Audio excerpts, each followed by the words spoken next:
ሰላም ተማሪዎች እንዴት ናችሁ? ፋሩ ባላለው በአዲስ አበባ ዩኒቨርሲቲ ባዮሎጂ ሌክቸረር ነኝ። ከኔ ጋር የ10ኛ ክፍል ባዮሎጂ 6ኛውን ዩኒት እያየን እንገኛለን። በዛሬው ቪዲዮአችን ደግሞ ናይትሮጅን ሳይክል ወይም የናይትሮጅን ዑደትን እንመለከታለን። ቪዲዮዎቻችን እንዳያመልጧችሁ የሳቆማን ዩቲዩብ ቻናል ሰብስክራይብ ማድረግ እንዳትረሱ። በተጨማሪም ቴሌግራም ቻናላችንን ጆይን አድርጉ፣ እንዲሁም ዌብሳይታችንን ጎብኙ። So, what is nitrogen cycle? የናይትሮጅን ዑደት ምንድነው የሚለውን የምንመለከት ይሆናል። You have learned that proteins are made up of the elements carbon, hydrogen, oxygen, nitrogen and sulfur. ስለ ኦርጋኒክ ኮምፓውንዶች ስንማር ፕሮቲንስ ኦርጋኒክ ኮምፓውንድስ ናቸው ብለን ነበር። የተገነቡትም ደግሞ ከካርበን፣ ሃይድሮጅን እና ከኦክሲጅን በዋነኝነት ሲሆን አንዳንዴ ደግሞ ሰልፈርም ይኖራቸዋል የሚለውን ተምረን ነበር። You also know that the immediate result of photosynthesis is carbohydrates or glucose, which consists of carbon, hydrogen and oxygen, which is transformed to protein upon the addition of nitrogen. ከዛ በተጨማሪም ደግሞ የፎቶሲንተሲስ ውጤት ወይም ደግሞ እጽዋቶች ምግባቸውን የሚያዘጋጁበት ፎቶሲንተሲስ የምንለው ሂደት ውጤት ካርቦሃይድሬት ወይም ግሉኮስ እንደሆነም አይተናል። ስለዚህ ካርቦሃይድሬት ወይ ግሉኮስ ውስጥ ደግሞ ምን አለ? ካርበን፣ ሃይድሮጅን እና ኦክሲጅን አሉ። ስለዚህ እጽዋቶች አሚኖ አሲዶችን ለመገንባት አሚኖ አሲድ የምንላቸው የፕሮቲንን ለመስራት የሚያስፈልጉን ምንድናቸው? ቅንጣቶች ናቸው ብለናል። ስለዚህ እነሱን ለመገንባት እጽዋቶች ምን ያስፈልጋቸዋል ማለት ነው? ከካርበን ከሃይድሮጅን እና ከኦክሲጅን በተጨማሪ ናይትሮጅን ያስፈልጋቸዋል። ይሄንን ናይትሮጅን ደግሞ nitrogen is available to the plant from the soil through the nitrogen cycle. ይሄንን ናይትሮጅን ደግሞ ከአፈር ውስጥ ማግኘት ይችላሉ ማለት ነው እጽዋቶች። ይህ ናይትሮጅን አፈር ውስጥ ደግሞ እንዴት ተገኘ ስንል የናይትሮጅን ሳይክል ወይም የናይትሮጅን ዑደት ውጤት ነው። As shown in figure 6.9, the nitrogen cycle is a repeating pathway of processes during which nitrogen in different forms moves through biotic and abiotic components of the ecosystem. So ቀጥሎ የምንመለከተው 6.9 ምስል ላይ መጻፋችሁ ላይም አለ። የናይትሮጅን ዑደት የምንለው ናይትሮጅን በተደጋጋሚ በተለያየ ሁኔታ ወይንም ደግሞ ፎርም ውስጥ በመሆን በስነ ምህዳሩ ህይወት ባላቸው አካላት ውስጥ እንዲሁም ደግሞ ህይወት በሌለው ክፍል ውስጥ የሚንቀሳቀስበት ሂደቶችን ነው ናይትሮጅን ሳይክል ወይም የናይትሮጅን ዑደት የምንለው። ስለዚህ የስነ ምህዳሩ ህይወት ያላቸው አካላት ውስጥ ስንል እጽዋት፣ እንስሳት፣ ባክቴሪያ፣ ፈንጋይን ያካትታል። ኤባዮቲክ ወይም ህይወት የሌለው ክፍል ደግሞ ስንል አትሞስፌር ከባቢ አየር፣ ሶይል፣ አፈር፣ ዋተር፣ ውሃ። ስለዚህ በእነዚህ ውስጥ ሁሉ ናይትሮጅን ምን ያደርጋል ማለት ነው? ሙቭ ያደርጋል፣ ይንቀሳቀሳል። ፎርሙን ደግሞ ይቀያየራል ስንል ከሚገኝበት አንድ ፎርም ወደ ሌላ፣ ለምሳሌ ከናይትሮጅን ጋዝ ወደ አሞኒያ ወደ ናይትሬት እያለ ሁኔታውን ይቀያየራል ማለት ነው በናይትሮጅን ሳይክል ወይም በናይትሮጅን ዑደት ውስጥ። ስለዚህ እዚህ ምስል ላይ እንደምናየው የተለያዩ ሂደቶች አሉ የናይትሮጅን ሳይክል ወይም የናይትሮጅን ዑደት የምንለውን ነገር የሚሰጡን። ናይትሮጅን ፊክሴሽን፣ ዲናይትሪፊኬሽን፣ አሲሚሌሽን፣ ናይትሪፊኬሽን የምንላቸው ሁሉ የናይትሮጅን ሳይክል ወይም የናይትሮጅን ዑደት ክፍሎች ናቸው። So the major processes involved in cycling nitrogen are ስለዚህ በናይትሮጅን ዑደት ውስጥ ያሉ ዋና ዋና ሂደት የምንላቸው ናይትሮጅን ፊክሴሽን አለ፣ አሞኒፊኬሽን፣ ናይትሪፊኬሽን፣ አሲሚሌሽን እና ዲናይትሪፊኬሽን እንላቸዋለን። A brief description of these processes is given hereafter. ስለዚህ ከዚህ ቀጥሎ እያንዳንዱን ሂደቶች ምን ምንድናቸው የሚለውን በዝርዝር እንመለከታለን። በመጀመሪያ ናይትሮጅን ፊክሴሽን የምንለውን ሂደት እናያለን። Nitrogen accounts for about 78% of the atmosphere. Most living organisms are unable to incorporate atmospheric nitrogen into their systems. ናይትሮጅን ከከባቢ አየሩ 78% ያህሉን ቦታ ይሸፍናል። አብዛኛው ፍጥረታት ግን ይሄ ከባቢ አየር ላይ የምናገኘውን ናይትሮጅን ወደ ሰውነታቸው አስገብተው መጠቀም አይችሉም ወይም ደግሞ ወደ አካላዊ ሂደቶቻቸው ማስገባት አይችሉም። ለምሳሌ አሁን ኦክሲጅንን በቀጥታ ወስደን ለሴሉላር ሪስፓይሬሽን እንጠቀማለን አይደል? ናይትሮጅን ግን እንደዛ ማድረግ አይቻልም። ስለዚህ to be usable the nitrogen gas or the atmospheric nitrogen should be fixed into usable forms such as ammonia or nitrate. ስለዚህ አገልግሎት ላይ ለማዋል ይህ ከባቢ አየር ላይ የምናገኘው ናይትሮጅን ወደ አገልግሎት ወደሚመች ፎርም ወይም ሁኔታ መቀየር ይኖርበታል ማለት ነው። ስለዚህ አገልግሎት ላይ መዋል የሚችሉ የናይትሮጅን ፎርሞች ለምሳሌ አሞኒያ፣ ናይትሬት ወደምንለው መቀየር ይኖርበታል። ስለዚህ አትሞስፌሪክ ናይትሮጅን ወደ ዩዘብል ወይም ደግሞ አገልግሎት ላይ ወደሚውልበት ፎርም ከሚቀየርበት ሂደት መካከል አንደኛው ናይትሮጅን ፊክሴሽን የምንለው ሂደት ነው። ስለዚህ ናይትሮጅን ፊክሴሽን is a conversion of atmospheric nitrogen into ammonia either biologically or non-biologically. ስለዚህ ናይትሮጅን ፊክሴሽን የምንለው የናይትሮጅን ጋዝን ወደ አሞኒያ የሚቀየርበት ሂደት ነው። ይህ ደግሞ በሁለት አይነት መንገዶች ሊፈጠር ይችላል። አንደኛው ባዮሎጂካል ሲሆን ሌላኛው ደግሞ ነን ባዮሎጂካል ሂደት ነው። ሶ ባዮሎጂካል ሂደት እና ነን ባዮሎጂካል ሂደት ማለት ባዮሎጂካል ሂደት የምንለው ሂደቱ ህይወት ያላቸውን ፍጥረታት እና ተግባራቸውን ያሳተፈ ነው ማለት ነው። ነን ባዮሎጂካል ነው ማለት ደግሞ ህይወት ያላቸውን ፍጥረታት ተሳትፎ የማያካትት ሂደት ነው። ስለዚህ በባዮሎጂካል ሂደት ይሄ በባክቴሪያ ሜዲትድ ባይ ባክቴሪያ ይሄ የባዮሎጂካል ናይትሮጅን ፊክሴሽን በባክቴሪያ ሲሆን የሚከናወነው ነን ባዮሎጂካል የሆነው ደግሞ የናይትሮጅን ፊክሴሽን atmospheric fixation by lightning and industrial fixation in the laboratory ነን ባዮሎጂካል በሆነ መንገድ ደግሞ ከባቢ አየር ላይ ላይትኒንግ ወይንም ደግሞ መብረቅ በሚኖርበት ሰዓት ላይ ከሚፈጠረው ኃይለኛ ግፊት የተነሳ ናይትሮጅን ፊክሴሽን ሊከናወን ይችላል። ወይንም ደግሞ በኢንዱስትሪ ውስጥ በቤተ ሙከራ ውስጥ በተለያዩ ሂደቶች ናይትሮጅን ፊክሴሽን ይከናወንና አሞኒያ ይሰራል ማለት ነው። ስለዚህ ናይትሮጅን ፊክሴሽን አንደኛ ናይትሮጅን ጋዝ ወደ አሞኒያ የሚቀየርበት ሂደት ነው። ሁለት አይነት ሂደት አለው። አንደኛው ባዮሎጂካል ነው፣ ሌላኛው ነን ባዮሎጂካል ነው። ባዮሎጂካሉ በባክቴሪያ የሚከናወን ሲሆን ነን ባዮሎጂካሉ ደግሞ በመብረቅ እንዲሁም ደግሞ ላብራቶሪ ውስጥ ሊከናወን ይችላል። In this lesson we will focus on the biological fixation of nitrogen. በዚህኛው ትምህርታችን ግን ትኩረት የምናደርገው ባዮሎጂካል ፊክሴሽን ላይ ይሆናል። Based on the group of bacteria involved, the biological nitrogen fixation may be categorized into two. ይህ ባዮሎጂካል የናይትሮጅን ፊክሴሽን ደግሞ እንደገና በሁለት ምድብ እንከፍለዋለን። ምን ላይ ተመስርተን? ባዮሎጂካል ፊክሴሽን በባክቴሪያ ነው የሚከናወነው ብለናል አይደል? ግን እንደሚሳተፉት የባክቴሪያ ምድብ አይነቶች ወይም እንደ ባክቴሪያው ታይፕ ላይ ተመስርቶ ነው ሁለት አይነት ባዮሎጂካል ናይትሮጅን ፊክሴሽን የኖረው ማለት ነው። አንደኛው ሲምባዮቲክ ናይትሮጅን ፊክሴሽን ስንለው ሌላኛው ደግሞ ነን ሲምባዮቲክ fixation ይባላል። Symbiotic nitrogen fixation. This form of biological nitrogen fixation is carried out in the root nodules of leguminous plants such as peas, beans and peanuts by the group of soil bacteria known as Rhizobia.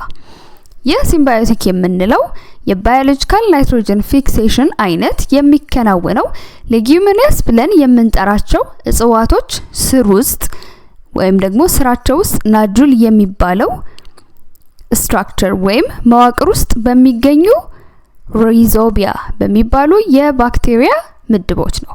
እነዚህ ሌጉሚነስ የምንላቸው እጽዋቶች ለምሳሌ አተር፣ ባቄላ እንዲሁም ደግሞ የለውዝ ተክሎችን ነው ሌጉሚነስ ፕላንትስ የምንላቸው።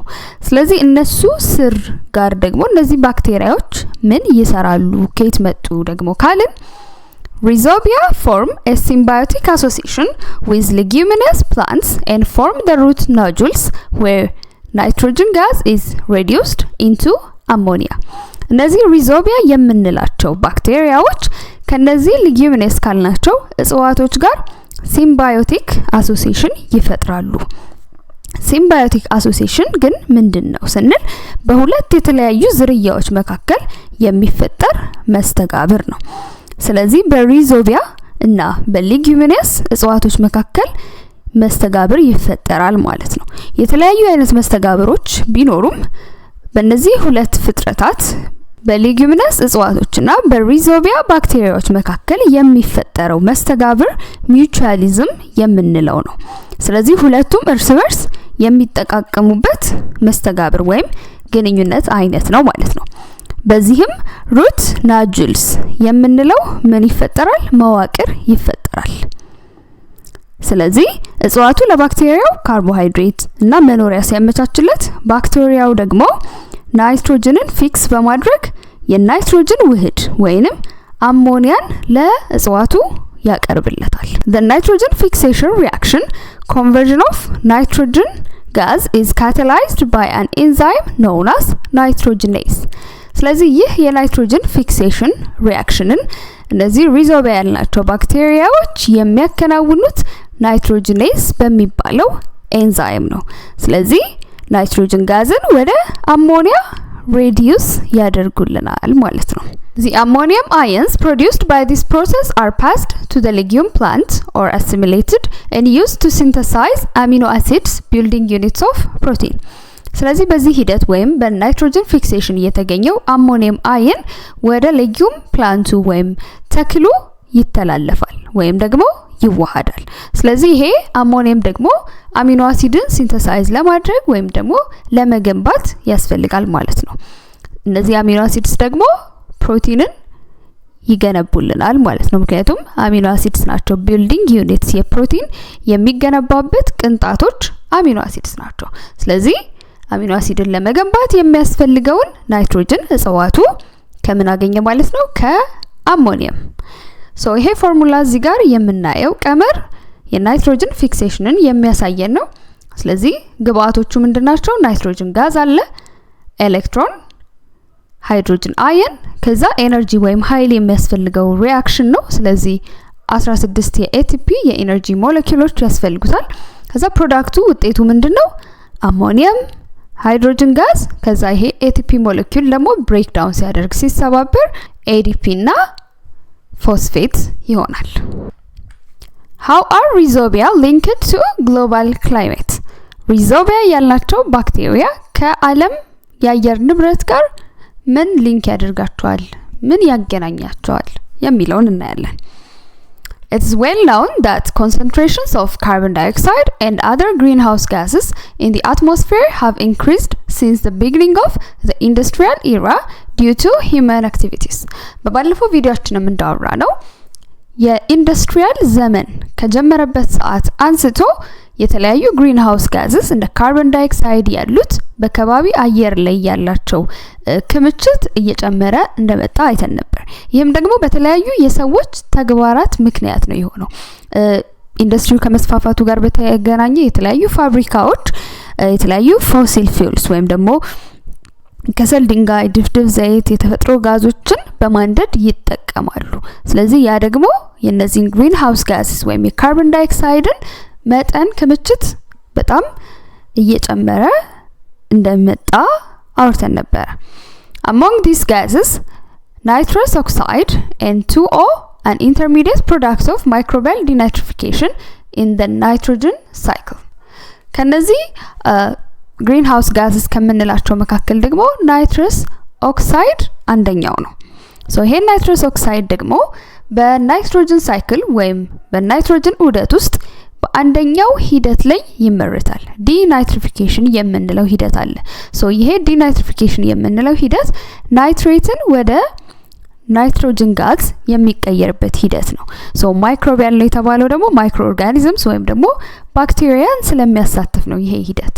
ስለዚህ ይሄ ሂደት ላይ ናይትረስ ኦክሳይድ የምንለው አንደኛው መሀል ላይ የሚፈጠር ምንድነው ማለት ነው? ፕሮዳክት ወይም ምርት ነው። The emission of nitrous oxide is one risk to global climate change because of its global warming potential over 300 times than carbon dioxide and long atmospheric residence time. ስለዚህ ይሄ የናይትረስ ኦክሳይድ ልቀት ደግሞ ለዓለም የአየር ንብረት ለውጥ ጉዳት ያመጣል ማለት ነው። ምክንያቱም የዓለም ሙቀት መጠን መጨመርን ስለሚያስከስት ነው። ግሪን ሃውስ ጋዝ ነው ብለን የለ። ስለዚህ ሙቀትን ትራፕ አድርጎ ወይም ደግሞ ይዞ የመቆየት ኃይል አለው ማለት ነው። ስለዚህ የሙቀት መጠን እንዲጨምር ያደርጋል ማለት ነው። እንደውም ከካርቦን ዳይኦክሳይድ ጋር ስናወዳድረው የሚያደርሰው ጉዳት ከ300 እጥፍ በላይ ነው ማለት ከ300 ጊዜ በላይ ነው። ያ ማለት አንድ የናይትረስ ኦክሳይድ ሞለኪውል 300 የካርቦን ዳይኦክሳይድ ሞለኪውሎች ከሚያመጡት ጉዳት ጋር ተመጣጣኝ የሆነ ጉዳት ነው የሚያመጣው። እንዲሁም ደግሞ ሎንግ አትሞስፌሪክ ሬዚደንስ ታይም አለው ማለት በአትሞስፌር ወይም በከባቢ አየር ላይ በጣም ለረጅም አመታት መቆየት ይችላል ይሄ ናይትረስ ኦክሳይድ። ስለዚህ ይህ ናይትረስ ኦክሳይድ ኤሚሽን ወይንም ደግሞ ልቀት ለዓለም የአየር ንብረት ለውጥ ሚና ይጫወታል ማለት ነው። Excessive use of synthetic nitrogen fertilizer in the agricultural system is a major source of nitrous oxide emissions. ከመጠን በላይ የሆነ የናይትሮጅን ፈርቲላይዘር በአግሪካልቸር ወይም ደግሞ በግብርና ሂደት ውስጥ መጠቀም ለናይትረስ ኦክሳይድ ልቀት ዋናው መንስኤ ነው ወይም ደግሞ ዋናው ምንጭ ነው። እነዚህ ሲንተቲክ ናይትሮጅን ፈርቲላይዘር የምንለው በኬሚካላዊ ሂደት የሚመረት የናይትሮጅን ማዳበሪያ ነው። አላማውም ደግሞ የእጽዋትን እድገት በማጎልበት ምርትን መጨመር ነው። ነገር ግን ናይትረስ ኦክሳይድ ልቀትም ደግሞ አለው ማለት ነው። ስለዚህ ከመጠን በላይ የሆነ የዚህ ማዳበሪያ መጠቀም ናይትረስ ኦክሳይድን ልቀት ምን ያደርጋል ማለት ነው ይጨምራል። Biological nitrogen fixation by rhizobia could be an alternative source of fixed nitrogen to synthetic nitrogen fertilizer to improve or sustain agricultural productivity and at the same time mitigate emission of nitrous oxide to the atmosphere. በሲንተቲክ የናይትሮጅን ማዳበሪያ የሚመጣውን ጉዳት ለመቀነስ ሲባል ሪዞቢያ ወይም ደግሞ ሪዞቢያ ያልናቸው ባክቴሪያ የሚያደርጉት የባዮሎጂካል የናይትሮጅን ፊክሴሽን እንደ አማራጭ የናይትሮጅን አቅራቢነት ወይም ደግሞ ምንጭነት ማገልገል ይችላል። ስለዚህ በዚህም ደግሞ የግብርና ምርትን ዘላቂ የሆነ የግብርና ምርት እንዲኖር ማድረግ ይቻላል። እንዲሁም ደግሞ የተሻሻለ የግብርና ምርት እንዲኖር ማድረግ ይቻላል። ምክንያቱም እነዚህ ሲንተቲክ የናይትሮጅን ማዳበሪያዎች ያስፈልጉት ለእጽዋቶች ናይትሮጅን እና ሌሎች አስፈላጊ ኒውትሪየንቶችን በማቅረብ ምርትን ለማሻሻል ነው አይደለ? ነገር ግን ይሄ የሲንተቲክ የሆነ የናይትሮጅን ማዳበሪያ ደግሞ ጉዳት ስላለው እንደ አማራጭ ወይም ደግሞ እንደ መተኪያነት ሪዞቢያ የሚያደርጉት የባዮሎጂካል ፊክሴሽን መጠቀም ይቻላል ማለት ነው። በተመሳሳይ ደግሞ እንደገና የናይትረስ ኦክሳይድን ልቀትም ከባቢ አየር ላይ የሚደረገውን ልቀትም ምን ያደርጋል ይቀንሳል። ሲንተቲክ ናይትሮጅን ፈርቲላይዘር ወይም ማዳበሪያ አለመጠቀም ማለት ነው። ስለዚህ ይሄንን በሪዞቢያ የሚደረገውን የባዮሎጂካል ናይትሮጅን ፊክሴሽን ደግሞ እንዲከናወን ለማድረግ ክሮፕ ሮቴሽን ወይም ደግሞ አፈራርቆ መዝራት በሚባለው ሂደት ውስጥ ከሪዞቢያ ጋር ሲምባዮቲክ አሶሲዬሽን ሊፈጥሩ የሚችሉ ሊጊዩሚነስ ያልናቸውን እጽዋቶች በማካተት የአፈርን የናይትሮጅን መጠን ማሻሻል ይቻላል ማለት ነው። ስለዚህ እጽዋቶች በቂ የሆነ ናይትሮጅን ከአፈር ውስጥ ማግኘት እንዲችሉ ማድረግ ይቻላል በክሮፕ ሮቴሽን እነዚህን ሌጊዩሚነስ እጽዋቶች አፈራርቆ በመዝራት ማለት ነው። ስለዚህ በዚህም ናይትሮጅን ፈርቲላይዘር ወይም የናይትሮጅን ማዳበሪያን መጠቀም መጠንን መቀነስ ይቻላል። ሁለተኛው የባዮሎጂካል ናይትሮጅን ፊክሴሽን አይነት ነን ሲምባዮቲክ ናይትሮጅን ፊክሴሽን እንለዋለን። This form of biological nitrogen fixation is carried out by free-living soil bacteria belonging to the genera Azotobacter and Klebsiella. ይህ ነን ሲምባዮቲክ ያልነው የናይትሮጅን ፊክሴሽን የሚከናወነው አፈር ውስጥ በሚገኙ ፍሪ ሊቪንግ በምንላቸው ባክቴሪያዎች ናቸው። እነዚህ ፍሪ ሊቪንግ ባክቴሪያ ማለት ራሳቸውን ችለው አፈር ውስጥ የሚገኙ ከሌሎች ፍጥረታት ጋር መስተጋብር የማይፈጥሩ ነን ሲምባዮቲክ ያልናቸው ለምሳሌ ሪዞቢየም ቅድም ምን ብለን ነበረ? ሲምባዮቲክ አሶሲዬሽን ወይንም መስተጋብር ከእጽዋቶች ስር ጋር በመፍጠር ነው አይደለ ናይትሮጅንን ፊክስ የሚያደርገው። እዚህ ላይ ግን እነዚህ አዞቶባክተር እንዲሁም ደግሞ ክለብሲኤላ የሚባለው የባክቴሪያ ምድብ ውስጥ የምናገኛቸው ባክቴሪያዎች ራሳቸውን ችለው አፈር ውስጥ መኖር የሚችሉ ናቸው። ፍሪ ሊቪንግ ናቸው ያለው ለዛ ነው።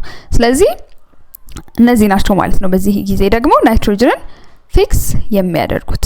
These bacteria reduce nitrogen gas into ammonium ions, which can be either used by plants or oxidized immediately into nitrates by nitrifying bacteria. ስለዚህ እነዚህ ባክቴሪያዎች ናይትሮጅን ጋዝን ወደ አሞኒየም አየን ሬዲዩስ ያደርጉልናል ወይም ናይትሮጅንን ፊክስ ያደርጋሉ። ይሄ እነሱ ፊክስ ያደረጉት ናይትሮጅን ደግሞ ወይም አሞኒየም አየኑ ደግሞ ወይም እጽዋቶች ይጠቀሙበታል ወይንም ደግሞ ወደ ቀጣዩ የናይትሮጅን ሳይክል ወይም የናይትሮጅን ዑደት ይሄድና ማለትም ወደ ናይትሪፊኬሽን ይገባና አሞኒየም አየኑ ወደ ናይትሬት በናይትሪፋይንግ ባክቴሪያ በሚባሉት ይቀየራል ወይም ደግሞ ኦክሲዳይዝድ ይሆናል። ስለዚህ ባዮሎጂካል ናይትሮጅን ፊክሴሽን ሁለቱም ናይትሮጅንን ወደ አሞኒየም አየን መቀየር ነው። እንዲሁም ደግሞ ባዮሎጂካል ነው ማለትም ሁለቱም ላይ ባክቴሪያዎች ኢንቮልቭድ ይሆናሉ። ግን ሲምባዮቲክ እና ነን ሲምባዮቲክ ብለን የለየንበት ዋነኛው ምክንያት ምንድነው? ሲምባዮቲክ ናይትሮጅን ፊክሴሽን ላይ ፊክስ የሚያደርጉት ባክቴሪያዎች ከእጽዋቶች ጋር ሲምባዮቲክ አሶሲዬሽን ወይም መስተጋብር የሚፈጥሩ ናቸው። ስለዚህ ሪዞቢየምን ጠቅሰናል እዛ ላይ። ነን ሲምባዮቲክ ላይ ደግሞ ፊክስ የሚያደርጉልን ባክቴሪያዎች ፍሪ ሊቪንግ ናቸው። ሲምባዮቲክ አሶሲዬሽን ወይም መስተጋብር ከእጽዋት ጋር አይፈጥሩም። ራሳቸውን ችለው አፈር ውስጥ የሚኖሩ ባክቴሪያዎች ናቸው። እነዚህም ደግሞ አዞቶባክተር፣ ክለብሴላ የሚባለው የባክቴሪያ ምድብ ውስጥ እናገኛቸዋለን። ግን በሁለቱም ሰዓት ናይትሮጅን ጋዝ ወደ አሞኒየም አየን ሬዲዩስ ይደረጋል።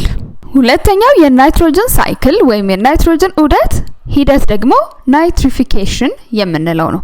This is a microbial process by which ammonia is sequentially oxidized, converted first to nitrite and then to nitrate. ይሄ ናይትሪፊኬሽን የምንለው ሂደት ደግሞ ማይክሮቢያል ፕሮሰስ ነው። ማለትም በማይክሮ ኦርጋኒዝምስ በባክቴሪያ የሚከናወን ሂደት ነው።